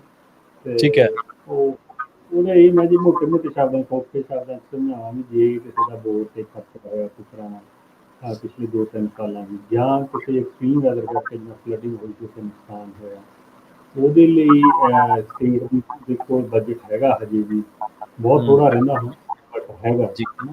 ਤੋ ਅਗਲੇ ਸਾਲ ਉਹ ਫੇਰ ਰੀਨਿਊ ਹੋ ਜਾਣਾ, ਜਿਹੜੀਆਂ 170 ਮਿਲੀਅਨ ਤੇ ਉਹਨਾਂ ਦਾ ਵੀ ਹੈਗਾ, ਮੈਨੂੰ ਲੱਗਦਾ 20 ਮਿਲੀਅਨ ਦਾ ਵਿੱਚ ਠੀਕ ਹੈ। 18%, ਤੇ ਉਹਦੇ 'ਚ ਫੇਰ ਫੰਡਿੰਗ ਆਊਗੀ। ਹਜੇ ਵੀ ਹੈਗੇ ਨੇ, ਜੇ ਕਿਸੇ ਦਾ ਕੋਈ ਖਰਚਾ ਹੋਇਆ ਤੇ ਫਲੱਡ ਕਰਕੇ ਨੁਕਸਾਨ ਹੋਇਆ, ਟਰੀ ਸੁੱਕ ਗਏ, ਜਾਂ ਗਰਮੀ ਪੈਣ ਕਰਕੇ ਸੋਕੇ ਕਰਕੇ ਟਰੀ ਵਗੈਰਾ ਸੁੱਕ ਗਏ, ਕੋਈ ਨੁਕਸਾਨ ਹੋਇਆ, ਉਹਦੇ 'ਚ ਫੰਡਿੰਗ ਹਜੇ ਹੈਗੀ ਹੈ, ਖਾਸ ਕਰਕੇ ਸਨੋਕਿੰਗ ਵਾਲੀ। ਤੇ ਜੇ ਕੋਈ ਹੈਗਾ ਇੰਟਰਸਟਡ ਤਾਂ ਮੈਨੂੰ ਰੀਚ ਆਊਟ ਕਰ ਲਿਓ, ਮੈਂ ਵੀ ਤੁਹਾਨੂੰ ਦੱਸ ਦੂੰਗਾ ਵੀ ਕਿਵੇਂ ਅਪਲਾਈ ਹੋਣਾ, ਜੇ ਤੁਸੀਂ ਆਪ ਹਾਂ, ਕਰਨਗੇ ਤਾਂ ਜ਼ਿਆਦਾ ਵਧੀਆ ਸੀ। ਤੇ ਜੀ, ਤਾਂ ਤੁਸੀਂ ਮੈਨੂੰ ਉਸ ਲਈ 5594516270 ਤੇ ਜਾਂ arsh@wfa.com ਤੇ ਈਮੇਲ ਕਰ ਸਕਦੇ ਹੋ। WhatsApp ਜੀ, ਗਰੁੱਪ ਵੀ ਪੁੱਛ ਸਕਦੇ ਹੋ, ਤੇ ਕਿਉਂਕਿ ਜ਼ਿਆਦਾ ਮੁੱਦੇ ਚਲੋ ਡਿਟੇਲ ਸਮਝਾਉਣ ਦੀ ਗੱਲ ਕੋਈ ਕੀਤੀ ਹੈ, ਜੋ ਫੋਨ ਦਾ ਲੱਗਣਾ ਮੈਨੂੰ ਸਮਝ ਨਹੀਂ ਲੱਗੀ ਨਾ, ਤੋ ਆਪਾਂ ਹੂੰ। ਜੀ ਦੱਸ ਦਈਏ ਵੀ ਤੁਸੀਂ ਮੈਨੂੰ ਕਾਲ ਕਰ ਲਿਓ, ਤੇ ਮੈਂ ਫਿਰ ਤੁਹਾਨੂੰ ਉਸ ਚੀਜ਼ ਤੇ ਸਿਖਾ ਦੂੰਗਾ। ਤੋ ਅੱਛਾ, ਇਹਦੇ ਵਿੱਚ ਇਹ ਹਾਂਜੀ। ਹਾਂਜੀ, ਮੇਰਾ ਸਵਾਲ ਇਹ ਸੀਗਾ ਵੀ ਇਹਦੇ ਵਿੱਚ ਇਹ ਵੀ ਹੈ ਵੀ ਕੋਈ ਪ੍ਰੋਗਰਾਮ ਜਿਹੜੇ ਨੇ ਉਹ ਉਹਨਾਂ ਦੀ ਕੋਈ ਸਮਾਂ ਮਿਆਦ ਵੀ ਹੈ, ਜਾਂ ਉਹਨਾਂ ਦੀ ਕੋਈ ਹੋਰ ਮੱਦ ਵੀ ਹੈ ਵੀ ਜਿਹਦੇ ਤਹਿਤ ਉਹ ਉਸ ਤੋਂ ਬਾਅਦ ਡੀਐਕਟੀਵੇਟ ਹੋ ਜਾਣਗੇ, ਕੋਈ ਇਸ ਤਰ੍ਹਾਂ ਦਾ, ਜਾਂ ਕੈਲੀਫੋਰਨੀਆ ਦੀ ਜਿਵੇਂ ਸਰਕਾਰ ਤੇ ਟਰੰਪ ਸਰਕਾਰ ਦੇ ਆਪਸੀ ਕੁਝ ਮਤਭੇਦ ਆਪਾਂ ਦੇਖਦੇ ਹਾਂ ਵੀ ਆਮੋ ਸਾਹਮਣੇ ਆਉਂਦੇ ਨੇ, ਕਿ ਉਹ ਵੀ ਇਹਨਾਂ ਚੀਜ਼ਾਂ ਨੂੰ ਪ੍ਰਭਾਵਿਤ ਕਰ ਸਕਦੇ ਨੇ ਜਾਂ ਨਹੀਂ? ਹਾਂਜੀ, ਦੇਖੋ ਇਹਨਾਂ ਚੀਜ਼ਾਂ ਦਾ ਪ੍ਰਭਾਵ ਜਿਹੜਾ ਤਾਂ state funding grant and incentive ਦਾ, ਉਹ ਜ਼ਿਆਦਾ ਉਹਨਾਂ 'ਤੇ ਪ੍ਰਭਾਵ ਨਹੀਂ ਪੈਂਦਾ। ਕੁਛ ਕੁ ਪ੍ਰੋਗਰਾਮ ਨੇ ਜਿਨ੍ਹਾਂ 'ਤੇ ਪੈਂਦਾ, ਪਰ ਉਹ ਫੈਡਰਲ ਦੀਆਂ ਗ੍ਰਾਂਟ 'ਤੇ ਆ ਜਾਂਦੇ ਨੇ। ਠੀਕ ਜਿਵੇਂ ਹੈ ਜੀ। ਕਿ ਜਿੰਨੀਆਂ ਵੀ ਫੈਡਰਲ ਦੀਆਂ ਇਨਵਾਇਰਮੈਂਟਲ ਫਰੈਂਡਲੀ ਗ੍ਰਾਂਟ ਸੀਗੀਆਂ, ਚਾਹੇ ਉਹ ਸੋਲਰ ਸੀ, ਕਲੀਨ ਐਨਰਜੀ ਸੀਗੀਆਂ, ਰੂਰਲ ਡਿਵੈਲਪਮੈਂਟ ਦੀ ਸੀ, ਉਹਦੇ 'ਤੇ ਕਾਫੀ ਰੋਕ ਲੱਗ ਗਈ ਹੈ, ਉਸ 'ਤੇ ਨੁਕਸਾਨ ਹੋਇਆ। ਤੇ ਪਰ ਉਹਨੂੰ ਜੇ ਸਟੇਟ ਫੈਡਰਲ ਦੀ ਡਾਇਰੈਕਟ ਪ੍ਰੋਬਲਮ ਕਰਕੇ ਆਵੇ ਗ੍ਰਾਂਟ, ਉਹ ਨਹੀਂ, ਕਿਉਂਕਿ ਦੋਨਾਂ ਦੇ ਆਪਦੇ ਆਪਦੇ ਫੰਡ ਅੱਡ ਅੱਡ ਨੇ। ਹੂੰ। ਤੇ ਉਸੇ 'ਚ ਹੀ ਜਿਹੜੇ ਸਟੇਟ ਦੇ 3 ਪ੍ਰੋਗਰਾਮ ਮੈਂ ਦੱਸੇ ਨੇ, ਹੋਰ ਵੀ ਪ੍ਰੋਗਰਾਮ ਨੇ, ਪਰ ਉਹ ਆਪਣੇ ਔਰਚਿਡ ਸੈਟਅਪ ਜਾਂ ਪਰਮਾਨੈਂਟ ਕ੍ਰੌਪਸ ਇੰਨੇ ਐਪਲੀਕੇਬਲ ਨਹੀਂ ਹਾਂਜੀ, ਹੁੰਦੇ। ਉਹਦੇ ਚ ਤਾਂ ਆਪਾਂ ਜਿਹੜੇ ਆਪਣੇ ਲਈ ਜ਼ਿਆਦਾ ਜ਼ਰੂਰੀ ਨੇ, ਆਪਾਂ ਉਹਨਾਂ 'ਤੇ ਕਰਨਾ ਪਾਇਆ। ਹੂੰ, ਤੇ ਦੂਜਾ ਹੈਗਾ ਫੈਡਰਲ ਦੀਆਂ ਗ੍ਰਾਂਟਸ। ਹੁਣ ਦੇਖੋ ਇਹਨਾਂ ਦਾ ਫਿਸਕਲ ਈਅਰ ਫਿਰ 1 ਅਕਤੂਬਰ ਤੋਂ ਸ਼ੁਰੂ ਹੋਣਾ, ਜੀ, ਚਾਹੇ ਉਹ FSA ਆ ਜਾਂ NRCS ਆ। ਤੇ ਉਹ 1 ਤਰੀਕ 1 ਅਕਤੂਬਰ ਤੋਂ ਬਾਅਦ 'ਚ ਆਪਾਂ ਉੱਥੇ ਜਾ ਕੇ ਐਪਲੀਕੇਸ਼ਨ ਲਾ ਸਕਦੇ ਹਾਂ ਨਵੇਂ ਪ੍ਰੋਗਰਾਮ ਦੇ ਵਿੱਚ। ਜ਼ਿਆਦਾ ਤਾਂ ਇਹ ਹੁੰਦਾ ਵੀ ਉਹ 1 ਅਕਤੂਬਰ ਨੂੰ ਖੋਲ੍ਹਦੇ ਨਹੀਂ ਗੇ, ਇਹ ਸ਼ੁਰੂ ਹੀ ਹੁੰਦਾ ਉਹਨਾਂ ਦਾ ਵੀ ਉਹ 8-10 ਦਿਨ ਲਾ ਦਿੰਦੇ ਆਪਦੇ ਆਪ ਨੂੰ ਰੀਸੈਟ ਕਰਨ ਨੂੰ, ਤੇ 10 ਅਕਤੂਬਰ ਤੋਂ ਐਪਲੀਕੇਸ਼ਨ ਲੈਣੀਆਂ ਸ਼ੁਰੂ ਕਰ ਦਿੰਦੇ ਠੀਕ ਹੈ। ਹਨ। ਤੇ ਇਰੀਗੇਸ਼ਨ ਦਾ ਕੋਈ ਟਰੈਕਟਰ ਦੀ ਐਪਲੀਕੇਸ਼ਨ ਜਾਂ ਕੋਈ ਇਰੀਗੇਸ਼ਨ ਸਿਸਟਮ ਦੀ, ਉਹ ਸਾਰੀਆਂ ਫਿਰ 1 ਅਕਤੂਬਰ ਤੋਂ ਬਾਅਦ 'ਚ ਲੱਗ ਸਕਦੀਆਂ। ਜੀ ਜੀ। ਤੇ ਇਹਦੇ ਲਈ ਜਿਹੜੇ ਦਾਇਰੇ ਨੇ ਉਹ ਵੀ ਮਾੜਾ ਜਿਹਾ ਦੱਸ ਦਿੰਦੇ ਵੀ ਕਿਹੜਾ ਬੰਦਾ ਜਿਹੜਾ ਉਹ ਇਹਨਾਂ ਗ੍ਰਾਂਟਾਂ ਦਾ ਜਿਹੜਾ ਬੈਨੀਫਿਸ਼ਰੀ ਉਹ ਬਣ ਸਕਦਾ, ਜਾਂ ਕਦੋਂ ਤੱਕ ਇਹ ਜਿਹੜੇ ਸਾਰੇ ਪ੍ਰੋਗਰਾਮ ਨੇ ਬੰਦ ਹੋ ਜਾਣੇ ਨੇ? ਜਿਵੇਂ ਹੁਣ ਤੁਸੀਂ ਕਿਹਾ ਵੀ ਇੱਕ ਤਾਂ ਆਉਣ ਵਾਲੇ ਟਾਈਮ 'ਚ ਹੀ ਕੁਛ ਸ਼ੁਰੂ ਹੋਣ ਜਾ ਰਹੀ ਹੈ ਗ੍ਰਾਂਟ ਤਾਂ ਫੈਡ ਦੀ। ਹਾਂਜੀ ਜੀ, ਜਿਹੜੀਆਂ ਤਾਂ ਦੇਖੋ ਸਟੇਟ ਦੀਆਂ ਗ੍ਰਾਂਟਸ ਨੇ ਉਹ ਤਾਂ ਲਗਭਗ ਸਾਰੀਆਂ ਐਂ ਹੁੰਦੀਆਂ ਨੇ ਵੀ ਉਹ ਇੱਕ ਡੇਟ ਦੇ ਦਿੰਦੇ ਆ, ਉਹ ਤੱਕ ਐਪਲੀਕੇਸ਼ਨਾਂ ਲੈਂਦੇ ਆ, ਫਿਰ ਦੇ ਦਿੰਦੇ ਨੇ ਜਿੰਨੇ ਕੁ ਪੈਸੇ ਬਚਦੇ। ਮਤਲਬ ਕਿ ਉਹਨਾਂ ਦਾ ਇਹ ਹੁੰਦਾ ਵੀ ਜਿੰਨੇ ਚਿਰ ਪੈਸੇ ਨਹੀਂ ਵਰਤ ਹੁੰਦੇ ਉਹਨਾਂ ਚਿਰ ਉਹ ਦਿੰਦੇ ਬਣਦੇ ਰਹਿੰਦੇ ਨੇ। ਤੇ ਜਿਹੜੀਆਂ ਹੈਗੀਆਂ ਫੈਡਰਲ ਦੀਆਂ ਗ੍ਰਾਂਟਸ ਉਹ ਡੇਟ ਸੈੱਟ ਹੁੰਦੀਆਂ ਨੇ ਉਹਨਾਂ ਦੀਆਂ।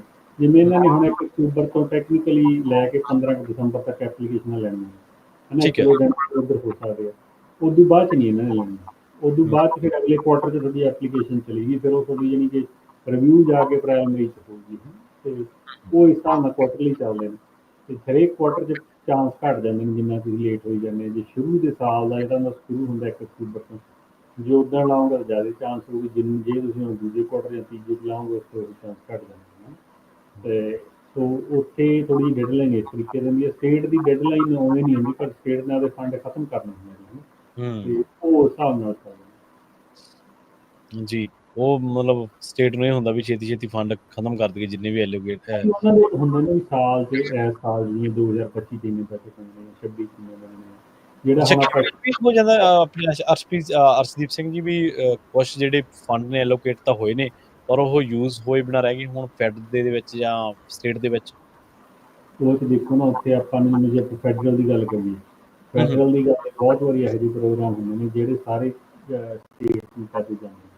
ਜ਼ਿਆਦਾ ਸਟੇਟਾਂ 'ਚ ਪੈਸੇ ਕੰਜ਼ਿਊਮ ਨਹੀਂ ਹੁੰਦੇ, ਇਕੱਲੇ ਠੀਕ ਹੈ। ਕੈਲੀਫੋਰਨੀਆ 'ਚ ਜਾਂਦੇ ਆ, ਕਿਉਂਕਿ ਕੈਲੀਫੋਰਨੀਆ ਖੇਤੀ ਪ੍ਰਧਾਨ ਸੂਬਾ, ਹਾਂਜੀ ਸਾਡੇ ਹਾਂਜੀ। ਕੋਲ ਘੱਟ ਜਾਂਦੇ। ਤੇ ਬਹੁਤ ਵਾਰ ਐਂ ਹੁੰਦਾ ਵੀ ਉਹ ਫੰਡ ਦੂਜੇ ਸਟੇਟਾਂ ਨੂੰ ਵਰਤ ਨਹੀਂ ਹੁੰਦੇ, ਉਹ ਫਿਰ ਦੁਬਾਰਾ ਸੈਂਟਰਲ ਸਕੂਲ 'ਚ ਆ ਜਾਂਦੇ ਨੇ, ਉਹ ਫਿਰ ਕੈਲੀਫੋਰਨੀਆ 'ਚ ਆ ਜਾਂਦੇ ਨੇ। ਅੱਛਾ, ਠੀਕ ਹੈ। ਉਹਨੇ ਦੂਜਿਆਂ ਦੇ ਫੰਡ ਵੀ ਵਰਤਿਆ ਜਾਂਦਾ ਹੈ। ਹਾਂ, ਵੇਟਿੰਗ 'ਚ ਪਾ ਦਿੰਦੇ ਆ ਤੁਹਾਨੂੰ, ਇੱਥੇ ਵੇਟਿੰਗ 'ਚ ਚਲੀਆਂ ਜਾਂਦੀਆਂ ਨੇ ਐਪਲੀਕੇਸ਼ਨ। ਉਹ ਕਹਿੰਦੇ ਨੇ ਤੁਸੀਂ ਵੇਟਿੰਗ 'ਚ ਆ ਜੀ, ਜੇ ਤੁਹਾਡਾ ਕੋਈ ਸਾਡੇ ਕੋਲ ਐਕਸਟਰਾ ਫੰਡ ਹੋਏ ਤੁਹਾਨੂੰ ਦੱਸਾਂਗੇ। ਉਹ ਐਕਸਟਰਾ ਫੰਡ ਇਵੇਂ ਹੀ ਆਉਂਦੇ ਨੇ ਇਸੇ ਤਰੀਕੇ ਨਾਲ। ਜਾਂ ਕੋਈ ਗਰੋਅਰ ਕਹਿ ਦੇਵੇ ਵੀ ਪਹਿਲਾਂ ਉਹਦਾ ਅਪਰੂਵ ਹੋਇਆ, ਮਗਰੋਂ ਕਹੇ ਮੈਂ ਕਰਨੇ ਨਹੀਂ ਗਏ, ਜਾਂ ਕੋਈ ਜਵਾਬ ਦੇਵੇ ਕਿਸੇ ਕਾਰਨ ਕਰਕੇ, ਫਿਰ ਉਹ ਵਾਪਸ ਚਲੇ ਜਾਂਦੇ ਨੇ, ਫਿਰ ਉੱਥੇ ਮਿਲ ਜਾਂਦੇ। ਕਿਉਂਕਿ ਮੈਨੂੰ ਆਪਦਾ ਪਤਾ, ਮੇਰਾ ਇੱਕ ਪ੍ਰੋਜੈਕਟ ਅਪਰੂਵ ਨਹੀਂ ਹੋਇਆ ਸੀਗਾ, ਆਇਆ ਨਹੀਂ ਸੀ ਨੰਬਰ, ਪਰ ਉਹਨਾਂ ਨੇ ਕਿਹਾ ਜੀ ਵੇਟਿੰਗ ਲਿਸਟ 'ਤੇ ਦੂਜਾ ਨੰਬਰ ਆਉਂਦਾ ਹੈ ਨਾ, ਪਰ ਮੇਰਾ ਠੀਕ ਹੈ। 2 ਮਹੀਨੇ 'ਚ ਆ ਗਿਆ ਸੀ ਬਾਅਦ 'ਚ, ਕਿਉਂਕਿ ਤੱਕ ਪੈਸੇ ਆ ਗਏ ਤੇ ਮੇਰਾ ਫਿਰ ਉਹ ਪ੍ਰੋਜੈਕਟ ਹੋ ਗਿਆ ਸੀਗਾ ਅਪਰੂਵ। ਸੋ ਉਹਦੇ ਲਈ ਆਪਾਂ ਨੂੰ ਚਾਹੀਆਂ ਵੀ ਤਿਆਰ ਰਹਿਣਾ ਚਾਹੀਦਾ। ਅਕਤੂਬਰ ਨਵੰਬਰ ਸਾਰੀਆਂ ਐਪਲੀਕੇਸ਼ਨਾਂ ਲਾ ਦਿਓ ਜਿਹੜੀਆਂ ਸਟੇਟ ਦੀਆਂ ਫੈਡਰਲ ਦੀਆਂ। ਇੱਕ ਚੀਜ਼ ਹੋਰ ਜਾਂਦੇ ਜਾਂਦੇ ਦੱਸਦੇ ਜਾਈਏ ਵੀ FSA ਤੋਂ ਜਿੰਨੇ ਕੁ ਰਿਲੀਫ ਫੰਡ ਆਏ ਸੀਗੇ, ਪਹਿਲਾਂ ਵੀ ਉਹਨੂੰ ਮਾਸ ਦੀਆਂ MASC ਪ੍ਰੋਗਰਾਮ ਸੀਗਾ ਮਾਰਕੀਟਿੰਗ ਵਾਲਾ, ਮਾਰਕੀਟਿੰਗ ਅਸਿਸਟੈਂਟ, ਤੇ ਉਹਦੇ 'ਚ 2 ਵਾਰੀ ਪੇਮੈਂਟ ਪਹਿਲਾਂ ਆਈ ਸੀ ਪਿਛਲੇ ਸਾਲ। ਹਾਂਜੀ। ਹੁਣ ਉਹਦੀਆਂ ਪੇਮੈਂਟ ਇਸ ਸਾਲ ਫੇਰ ਆ ਰਹੀਆਂ ਨੇ। ਉਹ ਜਿਹੜੀਆਂ ਪਹਿਲੀਆਂ ਪੇਮੈਂਟ ਸੀ ਉਹ ਬਾਈਡਨ ਐਡਮਿਨਿਸਟ੍ਰੇਸ਼ਨ ਦਾ ਪ੍ਰੋਗਰਾਮ ਸੀ, ਜਿਹੜੀਆਂ ਐਤਕੀ ਨੇ ਠੀਕ ਉਹ ਹੈ। ਟਰੰਪ ਐਡਮਿਨਿਸਟ੍ਰੇਸ਼ਨ ਦਾ ਪ੍ਰੋਗਰਾਮ ਹੈ ਨਾ। ਜਿਨ੍ਹਾਂ ਦੇ ਤਾਂ ਲਾਸ ਹੋਏ ਹੋਏ ਨੇ, ਇੰਸ਼ੋਰੈਂਸ ਕਲੇਮ ਹੋਏ ਨੇ, ਉਹਨਾਂ ਨੂੰ ਪੈਸੇ ਜ਼ਿਆਦਾ ਮਿਲ ਰਹੇ, ਆਲਮੋਸਟ 30% ਤੱਕ ਦੇ ਹੀ ਜਾਂਦੇ ਨੇ ਟੋਟਲ ਲਾਸ 'ਤੇ।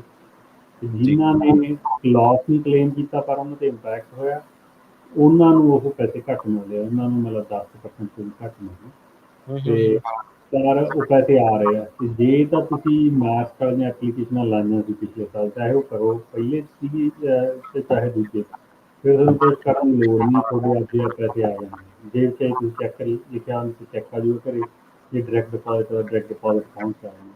ਤੇ ਜੇ ਕੋਈ ਇਹੋ ਜਿਹੇ ਗਰੋਅਰ ਆ ਵੀ ਜਿਨ੍ਹਾਂ ਨੂੰ ਇਸ ਸਾਲ ਦੇ ਵਿੱਚ ਪੈਸੇ ਨਹੀਂ ਆਏ ਮਾਰਕੀਟਿੰਗ ਅਸਿਸਟੈਂਟ ਵਾਲੇ, ਤਾਂ ਆਪਦੀ ਲੋਕਲ FSA ਆਫਿਸ ਕੰਟੈਕਟ ਕਰੋ, ਕਿਉਂਕਿ ਪੈਸੇ ਸਾਰਿਆਂ ਨੂੰ ਆਉਣੇ ਚਾਹੀਦੇ ਨੇ। ਲਗਭਗ ਜਿੰਨੇ ਕੁ ਮੈਂ ਬੰਦਿਆਂ ਨੂੰ ਜਾਣਦਾ ਉਹਨਾਂ ਨੂੰ ਆ ਗਏ। ਤੇ ਜੇ ਕਿਸੇ ਦੇ ਰਹਿੰਦੇ ਨੇ ਤਾਂ ਜ਼ਰੂਰ ਤੁਸੀਂ ਲੋਕਲ FSA ਆਫਿਸ ਤੇ ਜੇ ਮੰਨ ਲਓ ਜਿਹੜੇ ਜਿਵੇਂ ਆਪਾਂ ਫੰਡਾਂ ਦੀ ਗੱਲ ਕਰ ਰਹੇ ਸੀਗੇ ਵੀ ਜੇ ਕਿਸੇ ਦੇ ਫੰਡ, ਜੇ ਕਿਸੇ ਦੀ ਐਪਲੀਕੇਸ਼ਨ ਲੱਗੀ ਹੋਈ ਆ, ਇਹ ਜਿਹੜੀਆਂ ਲਈਆਂ ਜਾਂਦੀਆਂ ਨੇ ਐਪਲੀਕੇਸ਼ਨ, ਫਿਰ ਜਿਹੜਾ ਫਸਟ ਕਮ ਫਸਟ ਆਊਟ ਆ ਜਾਂ ਫਿਰ ਐਲਫਾਬੈਟਿਕਲੀ ਉਹ ਕੋਈ ਲੋਟਰੀ ਕੱਢਦੇ ਨੇ ਜਾਂ ਡਰਾ ਟਾਈਪ ਆ ਵੀ ਜਿਹਦੀ ਨਿਕਲ ਗਈ ਗੱਲ ਨਿਕਲ ਗਈ, ਉਹਨੂੰ ਫੰਡ ਮਿਲ ਜਾਣਾ, ਦੂਜੇ ਨੂੰ ਨਹੀਂ ਮਿਲਣਾ? ਇਹ ਪ੍ਰੋਗਰਾਮ 'ਤੇ ਡਿਪੈਂਡ ਕਰਦਾ ਅਸਲ ਵਿੱਚ। ਕਈ ਤਾਂ ਪ੍ਰੋਗਰਾਮ ਆਏ ਹੁੰਦੇ ਨੇ, ਉਹਨਾਂ ਦੀ ਸਕੋਰਿੰਗ ਹੁੰਦੀ ਹੈ, ਉਹਨਾਂ ਨੇ ਸਾਰੀਆਂ ਐਪਲੀਕੇਸ਼ਨਾਂ ਲੈ ਲਈਆਂ ਇੱਕ ਸਮੇਂ ਦੇ ਵਿੱਚ ਨਾ, ਹਾਂਜੀ, ਹਾਂਜੀ। ਉਹਨਾਂ ਨੂੰ ਫਿਰ ਉਹਨਾਂ ਨੇ ਸਾਰੀਆਂ ਐਪਲੀਕੇਸ਼ਨ ਸਕੋਰ ਕਰਨਾ ਵੀ ਜਿਹਨੂੰ ਜ਼ਿਆਦਾ ਲੋੜ ਹੈ ਉਹਦੇ ਜ਼ਿਆਦਾ ਸਕੋਰ ਜ਼ੀਰੋ ਕਰਨਾ। ਜ਼ਿਆਦਾ ਠੀਕ ਹੈ। ਉਹ ਤਾਂ ਸਕੋਰਿੰਗ ਬੇਸ 'ਤੇ ਚੱਲਦੀਆਂ ਨੇ। ਕੁਛ ਕੁ ਹੂੰ, ਪ੍ਰੋਗਰਾਮ ਹੁੰਦੇ ਆ ਜਿੱਥੇ ਉਹ ਫਸਟ ਕਮ ਫਸਟ ਸਰਵ ਕਰ ਦਿੰਦੇ ਆ, ਜਿਵੇਂ ਆਹ ਡਰਾਟ ਰਿਲੀਫ ਵਾਲੇ ਪ੍ਰੋਗਰਾਮ ਸੀ, ਉਹ 'ਚ ਹਾਂਜੀ। ਸਕੋਰਿੰਗ ਹੈ ਨਹੀਂ ਸੀ ਵੀ ਤੁਹਾਡਾ ਨੁਕਸਾਨ ਹੋਇਆ ਜਾਂ ਨਹੀਂ ਹੋਇਆ। ਹੂੰ, ਤੇ ਉਹਦੇ ਸੀਗਾ ਵੀ ਫਸਟ ਕਮ ਫਸਟ ਸਰਵ, ਤੁਸੀਂ ਅਪਲਾਈ ਕੀਤਾ, ਜਿਨ੍ਹਾਂ ਨੇ ਪਹਿਲਾਂ ਕੀਤਾ ਉਹਨੂੰ ਪਹਿਲਾਂ ਮਿਲ ਗਏ, ਜਿਨ੍ਹਾਂ ਨੇ ਬਾਅਦ 'ਚ ਕੀਤਾ ਉਹਨੂੰ ਬਾਅਦ 'ਚ। ਜੇ ਪੈਸੇ ਮੁੱਕ ਗਏ ਤਾਂ ਉਹਨਾਂ ਨੂੰ ਕਹਿਤਾ ਵੀ ਤੁਸੀਂ ਭਾਈ ਹੁਣ ਹੋਲਡ 'ਤੇ, ਜਦੋਂ ਹੂੰ, ਨਵੀਂ ਫੰਡਿੰਗ ਹੋ ਗਈ ਉਹ ਤੁਹਾਨੂੰ ਅਸੀਂ ਕੰਟੈਕਟ ਕਰਾਂਗੇ। ਤੋ ਪਰ ਫਿਰ ਵੀ ਯਾਨੀ ਕਿ ਇੰਨੀਆਂ ਕੰਪਲੀਕੇਸ਼ਨਸ ਆਮ ਗਰੋਅਰ ਨੂੰ ਪਤਾ ਲੱਗ ਗਈ ਵੀ ਕਿਹੜਾ ਸਿਸਟਮ ਆ, ਕਿਹੜਾ ਹੈ ਨਾ ਸਕੋਰਿੰਗ ਆ। ਮੇਰੀ ਤਾਂ ਇਹੀ ਸਲਾਹ ਹੁੰਦੀ ਹੈ ਵੀ ਪ੍ਰੋਗਰਾਮ ਉਹ ਕਹਿੰਦਾ ਹੁੰਦਾ ਵੀ ਪਹਿਲੇ 15 ਦਿਨ 'ਚ ਐਪਲੀਕੇਸ਼ਨ ਲੈ ਕੇ ਦਿਓ। ਜੀ, ਜੀ, ਜੀ। ਬਾਕੀ ਅਗਲੀ ਜ਼ਿੰਮੇਵਾਰੀ ਹੈ ਜਿਹਨਾਂ ਨੇ ਰਿਵਿਊ ਕਰਨਾ, ਜਿਵੇਂ ਮਰਜ਼ੀ ਕਰਨ। ਹੂੰ। ਤੇ ਜਿਹੜੀ ਆਪਾਂ ਰਿਪੋਰਟ ਦੀ ਗੱਲ ਕੀਤੀ ਸੀ ਐਗਟੈਕ ਵਾਲਿਆਂ ਦੀ, ਜਿਨ੍ਹਾਂ ਨੇ ਜ਼ਿਕਰ ਕੀਤਾ ਵੀ ਕੈਲੀਫੋਰਨੀਆ ਦੇ ਜਿਹੜੇ ਫਾਰਮਰਸ ਨੇ ਉਹਨਾਂ ਲਈ ਇਸ ਟਾਈਮ ਜਿਹੜੀ ਸਭ ਤੋਂ ਵੱਡੀ ਜਿਹੜੀ ਉਹਨਾਂ ਨੂੰ ਮਾਰ ਪੈ ਰਹੀ ਹੈ ਜਾਂ ਜਿਹੜਾ ਚੈਲੰਜ ਆ ਉਹ ਰੈਗੂਲੇਸ਼ਨਸ ਨੇ, ਇਮੀਗ੍ਰੇਸ਼ਨ ਹੈ ਜਾਂ ਹੋਰ ਨੇ। ਇਸੇ ਤਰ੍ਹਾਂ ਮੈਂ ਇੱਕ ਜਾਣਦਾ ਜਾਂਦਾ ਇੱਕ ਹੋਰ ਜਿਹੜੀ ਰਿਪੋਰਟ ਆ ਉਹ ਤੁਹਾਡੇ ਨਾਲ ਸਾਂਝੀ ਕਰਨੀ ਚਾਹੁੰਦਾ।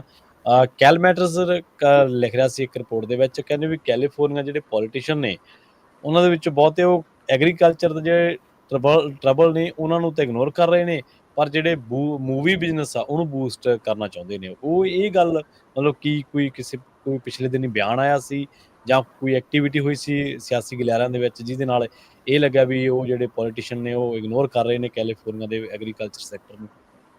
ਨਹੀਂ ਦੇਖੋ, ਜਿਹੜਾ ਨਾ ਅਸਲ ਸਾਡੇ ਜਿਹੜੇ ਗਰੋਰਾਂ ਦੀ ਲੰਮੀ ਸਟੋਰੀ, ਪਰ ਮੈਂ ਛੋਟੀ ਕਰਕੇ ਦੱਸਣ ਦੀ ਕੋਸ਼ਿਸ਼ ਕਰਦਾ। ਹਾਂਜੀ, ਜਿਹੜੀ ਹਾਂਜੀ। ਸਾਡੀ ਫਾਰਮਿੰਗ ਕਮਿਊਨਿਟੀ ਦਾ ਇਸ਼ੂ ਇਹ ਹੈ ਵੀ ਅਸੀਂ ਪਹਿਲੇ ਸਮਿਆਂ ਦੇ ਵਿੱਚ ਸਾਡਾ ਬਹੁਤ ਜ਼ੋਰ ਸੀ ਸੈਕਰਾਮੈਂਟੋ ਤੇ ਵਾਸ਼ਿੰਗਟਨ, ਹੂੰ, ਹੈ ਨਾ। ਹੂੰ, ਹੂੰ, ਇਹ ਅੱਜ ਹੂੰ। ਤੋਂ 50ਵੇਂ 60ਵੇਂ 70ਵੇਂ ਤੱਕ ਦੀ ਗੱਲ ਕਰੀਏ। ਜੀ, ਜੀ। ਉਸ ਤੋਂ ਬਾਅਦ 'ਚ ਦਿਨੋਂ ਦਿਨ ਜਿੰਨਾ ਕੁ ਜ਼ੋਰ ਰਹਿ ਗਿਆ ਸੈਕਰਾਮੈਂਟੋ ਤੇ ਡੀਸੀ, ਉਹ ਕਾਰਪੋਰੇਟ ਫਾਰਮਰ ਕੋਲ ਵੱਡਿਆਂ ਨੂੰ। ਠੀਕ ਹੈ, ਆਮ ਠੀਕ ਜਿਹੜਾ ਹੈ। ਛੋਟੇ ਫਾਰਮਰ ਹੈ ਇੱਥੇ ਕੋਈ ਸੇਲ ਨਹੀਂ ਹੋਣੀ। ਹੂੰ, ਕੈਲੀਫੋਰਨੀਆ ਦੀ ਗੱਲ ਕਰੀਏ, ਜਿਹੜੀ ਆਪਾਂ ਤੁਸੀਂ ਰਿਪੋਰਟ ਦੀ ਗੱਲ ਕਰ ਰਹੇ ਹਾਂ, ਉਹ ਕਿਉਂ ਹੋਈ? ਕਿਉਂਕਿ ਜਿਹੜਾ ਖੇਤੀ ਜਿੱਥੇ ਹੁੰਦੀ ਆ ਉੱਥੇ ਵੋਟਾਂ ਨਹੀਂ ਹੁੰਦੀਆਂ ਇੰਨੀਆਂ। ਹੂੰ। ਠੀਕ ਹੈ ਜੀ, ਜ਼ਿਆਦਾ ਵੋਟਾਂ ਬੇ ਏਰੀਏ ਤੇ ਐਲਏ ਮੈਟਰੋਪੋਲੀਟਨ ਸਿਟੀ ਕੋਲ। ਬਿਲਕੁਲ, ਬਿਲਕੁਲ, ਠੀਕ ਬਿਲਕੁਲ। ਹੈ, ਉਹ ਉਹ ਫਿਰ ਹਮੇਸ਼ਾ ਹਾਂਜੀ, ਹੀ ਜਦੋਂ ਫਿਰ ਪੋਲੀਟਿਕਸ ਆਉਂਦੀ ਹੈ ਫਿਰ ਉੱਥੇ ਵੋਟਾਂ ਦੀ ਗੱਲ ਆਉਂਦੀ ਹੈ। ਜਿੱਥੇ ਵੋਟਾਂ ਜ਼ਿਆਦਾ ਹੁੰਦੀਆਂ ਨੇ ਉਹਨਾਂ ਨੇ ਹੂੰ, ਪੋਲੀਟੀਸ਼ੀਅਨਸ ਨੇ ਉਹੋ ਜਿਹੀ ਗੱਲ ਕਰਨੀ। ਬਿਲਕੁਲ। ਜੀ, ਜੀ। ਠੀਕ ਹੈ, ਉੱਥੇ ਤਾਂ ਸਹੀ ਗਲਤ ਦੀ ਤਾਂ ਗੱਲ ਹੀ ਨਹੀਂ ਹੋਣੀ ਵੀ ਗੱਲ ਕਿਹੜੀ ਸਹੀ ਹੈ ਕਿਹੜੀ ਗਲਤ ਆ। ਹੂੰ, ਉੱਥੇ ਆ ਵੀ ਉਹਨਾਂ ਦੀ ਭਾਈ ਵੋਟਾਂ ਲੈਣੀਆਂ, ਅਗਲੇ ਨੇ ਉਹੀ ਗੱਲਾਂ ਕਰਨੀਆਂ ਨੇ ਤੇ ਉਹੀ ਉਹ ਕਰ ਰਹੇ ਨੇ। ਹੂੰ। ਹਾਲਾਂਕਿ ਜੇ ਦੇਖਿਆ ਜਾਵੇ ਪਿਛਲੇ 4-5 ਸਾਲਾਂ ਜੋ ਖੇਤੀ ਦਾ ਹਾਲ ਹੈ, ਹਾਂਜੀ। ਸਾਰੇ ਪੋਲੀਟੀਸ਼ੀਅਨ ਨੇ, ਚਾਹੇ ਉਹ ਵੈਲੀ ਦੇ ਨੇ ਚਾਹੇ ਉਹ ਬੇਵਰੀਏ ਦੇ ਆ, ਉਹਨਾਂ ਹੂੰ, ਨੂੰ ਕੋਈ ਨਾ ਕੋਈ ਹਾਦਾ ਨਾਰਾ ਮਾਰਨਾ ਚਾਹੀਦਾ ਕਿ ਨਹੀਂ ਗਰੋਇੰਗ ਜਿਹੜੇ ਗਰੋਅਰ ਨੇ ਜਾਂ ਫਾਰਮਿੰਗ ਦੀ ਇੰਡਸਟਰੀ ਦਾ ਬਹੁਤ ਮਾੜਾ ਹਾਲ ਆ, ਵੀ ਹਾਂਜੀ, ਆਪਾਂ ਨੂੰ ਹਾਂਜੀ। ਕੋਈ ਇਨੀਸ਼ੀਏਟਿਵ ਲੈਣਾ ਚਾਹੀਦਾ ਤਾਂ ਕਿ ਕੱਲ੍ਹ ਨੂੰ ਜੇ ਆਪਾਂ ਸਹੀ ਗਲਤ ਦੀ ਗੱਲ ਕਰੀਏ ਨਾ, ਤਾਂ ਕਿ ਜੇ ਕੱਲ੍ਹ ਨੂੰ ਜਦੋਂ ਉਹਨਾਂ ਦੇ ਕੋਈ ਪੀੜ ਪਵੇ ਤਾਂ ਅਸੀਂ ਕਹੀਏ ਨਹੀਂ ਵੀ ਉਹਨਾਂ ਨੂੰ ਭਾਈ ਹੱਕ ਬਿਲ ਹੋ ਰਿਹਾ ਹੈ। ਸਹੀ, ਸਹੀ, ਸਹੀ, ਬਿਲਕੁਲ। ਸੋ ਇਹਨਾਂ ਦੇ ਜਿਹੜੇ ਪ੍ਰਧਾਨ ਨੇ ਸ਼ੈਨਨ ਡਗਲਸ, ਉਹਨਾਂ ਨੇ ਵੀ ਪ੍ਰੈਜ਼ੀਡੈਂਟ ਨੇ ਕੈਲੀਫੋਰਨੀਆ ਫਾਰਮ ਬਿਊਰੋ ਦੇ, ਉਹਨਾਂ ਨੇ ਵੀ ਕਈ ਖਰੀਆਂ ਗੱਲਾਂ ਇਸ ਮਾਮਲੇ ਦੇ ਵਿੱਚ ਸੁਣਾਈਆਂ ਸੀਗੀਆਂ ਵੀ ਨਹੀਂ, ਅਸੀਂ ਜਿਹੜਾ ਉਹਨਾਂ ਨੇ ਦੱਸਿਆ ਸੀਗਾ ਵੀ ਅਸੀਂ ਬਹੁਤ ਲੂਜ਼ ਕਰ ਰਹੇ ਹਾਂ, ਬਹੁਤ ਸਾਰਾ ਕੁਛ ਅਸੀਂ ਗਵਾ ਰਹੇ ਹਾਂ, ਪਰ ਪਤਾ ਨਹੀਂ ਕਿਉਂ ਇਗਨੋਰੈਂਸ ਦਾ ਅਸੀਂ ਲਗਾਤਾਰ ਸ਼ਿਕਾਰ ਵੀ ਹੋ ਰਹੇ ਹਾਂ। ਅਰਸ਼ਦੀਪ ਸਿੰਘ ਜੀ, ਤੁਸੀਂ ਸਾਡੇ ਨਾਲ ਜੁੜੇ, ਗੱਲਾਂ ਬਾਤਾਂ ਕੀਤੀਆਂ, ਅਪਡੇਟ ਫਾਰਮਿੰਗ ਦੇ ਵਿੱਚ ਜਾਣਕਾਰੀਆਂ ਸਾਂਝੀਆਂ ਕੀਤੀਆਂ ਕਿਸਾਨਾਂ ਦੇ ਨਾਲ, ਤੁਹਾਡਾ ਬਹੁਤ ਬਹੁਤ ਧੰਨਵਾਦ ਜੀ। ਸਤਿ ਸ਼੍ਰੀ ਅਕਾਲ ਜੀ। ਪ੍ਰੋਗਰਾਮ ਅਪਡੇਟ ਫਾਰਮਿੰਗ ਨੂੰ ਆਪਾਂ ਇੱਥੇ ਸਮਾਪਤ ਕਰਾਂਗੇ। ਪੰਜਾਬੀ ਰੇਡੀਓ ਐਸੇ ਦੀ ਅਗਲੀ ਪੇਸ਼ਕਸ਼ ਪ੍ਰੋਗਰਾਮ ਅਪਡੇਟ ਮਾਫ ਕਰਨਾ ਸਿਹਤ ਸੰਭਾਲ। ਸਿਹਤ ਸੰਭਾਲ ਪ੍ਰੋਗਰਾਮ ਦੇ ਵਿੱਚ ਤੁਹਾਡੀਆਂ ਕਾਲਸ ਲਈਆਂ ਜਾਂਦੀਆਂ ਨੇ, ਤੁਸੀਂ ਇਲਾਜ ਸਾਂਝੇ ਕਰਦੇ ਹੋ ਤੇ ਉਸ ਪ੍ਰੋਗਰਾਮ ਦੇ ਵਿੱਚ ਡਾਕਟਰ ਕੋਈ ਨਹੀਂ ਹੁੰਦਾ, ਸਾਰਿਆਂ ਦੇ ਨੁਸਖੇ ਹੁੰਦੇ ਨੇ, ਅਜ਼ਮਾਏ ਨੁਸਖੇ ਹੁੰਦੇ ਨੇ, ਔਰ ਉਹੀ ਨੁਸਖੇ ਜਿਹੜੇ ਆਪਾਂ ਪਹਿਲਾਂ ਵਰਤਦੇ ਰਹੇ ਹਾਂ, ਕਰਦੇ ਰਹੇ ਹਾਂ, ਆਪਣੇ ਦਾਦੇ ਪੜਦਾਦੇ ਵੱਡ ਵਡੇਰੇ ਜਿਹੜੇ ਨੇ ਉਹਨਾਂ ਦੇ ਉੱਤੇ ਆਧਾਰ ਤੇ ਪ੍ਰੋਗਰਾਮ ਹੁੰਦਾ। ਜਿਨ੍ਹਾਂ ਨੂੰ ਆਰਾਮ ਮਿਲਿਆ, ਜਿਨ੍ਹਾਂ ਨੂੰ ਜਿਹੜੇ ਨੁਸਖੇ ਅਜ਼ਮਾ ਕੇ ਉਹਨਾਂ ਦੇ ਕੋਈ ਸਰੀਰਕ ਰੋਗ ਤੋਂ ਛੁਟਕਾਰਾ ਮਿਲਿਆ, ਉਹ ਜ਼ਰੂਰ ਸਾਂਝਾ ਕਰਿਆ ਕਰੋ, ਕਿਉਂਕਿ ਇਹਦੇ ਨਾਲ ਦੂਜੇ ਲੋਕਾਂ ਨੂੰ ਵੀ ਰਾਹਤ ਮਿਲਣ ਦੀ ਜਿਹੜੀ ਸੰਭਾਵਨਾ ਉਹ ਰਹਿੰਦੀ ਆ ਵੀ ਕਿਸੇ ਹੋਰ ਦਾ ਜਿਹੜਾ ਫਾਇਦਾ ਭਲਾ ਉਹ ਜ਼ਰੂਰ ਹੋ ਜਾਵੇ। ਮੰਤਵ ਵੀ ਇਹੀ ਆ ਵੀ ਇਸ ਸਿਹਤ ਸੰਭਾਲ ਪ੍ਰੋਗਰਾਮ ਦੇ ਜ਼ਰੀਏ ਆਪਾਂ ਵੱਧ ਤੋਂ ਵੱਧ, ਕਿਉਂਕਿ ਹਰ ਇੱਕ ਬੰਦੇ ਦੀ ਅਪਰੋਚ ਜਿਹੜੀ ਆ ਉਹ ਨਹੀਂ ਹੈਗੀ ਇਲਾਜ ਤਿੱਕਰ ਕਹਿ ਲਓ, ਜਾਂ ਇਲਾਜ ਹੈਗਾ ਪਰ ਉਹਨੂੰ ਉਹ ਫਿੱਟ ਨਹੀਂ ਪੈਂਦਾ। ਕਈ ਵਾਰੀ ਆਪਾਂ ਛੋਟੀ ਛੋਟੀ ਗੱਲ ਕਰਕੇ ਇੰਡੀਆ ਭੱਜਣਾ ਪੈਂਦਾ ਆਪਾਂ ਨੂੰ, ਕਿ ਨਹੀਂ ਦੰਦ ਦਾ ਕੰਮ ਹੈ, ਫਲਾਣੇ ਦਾ ਕੰਮ ਹੈ। ਸੋ ਬਹੁਤ ਤਰ੍ਹਾਂ ਦੀਆਂ ਸਮੱਸਿਆਵਾਂ ਨੇ, ਤਾਂ ਉਹਨਾਂ ਸਾਰਿਆਂ ਨੂੰ ਐਡਰੈਸ ਕਰਦਾ ਪ੍ਰੋਗਰਾਮ ਸਿਹਤ ਸੰਭਾਲ ਕੁਝ ਹੀ ਮਿੰਟਾਂ ਦੇ ਵਿੱਚ ਲੈ ਕੇ ਹਾਜ਼ਰ ਹੋ ਰਹੇ ਨੇ ਬਲਵਿੰਦਰ ਕੌਰ ਖਾਲਸਾ ਜੀ। ਪ੍ਰੋਗਰਾਮ ਦੇ ਵਿੱਚ ਜੁੜ ਸਕਦੇ ਹੋ ਤੁਸੀਂ ਵੀ 408 272 5200 ਦੇ ਉੱਤੇ।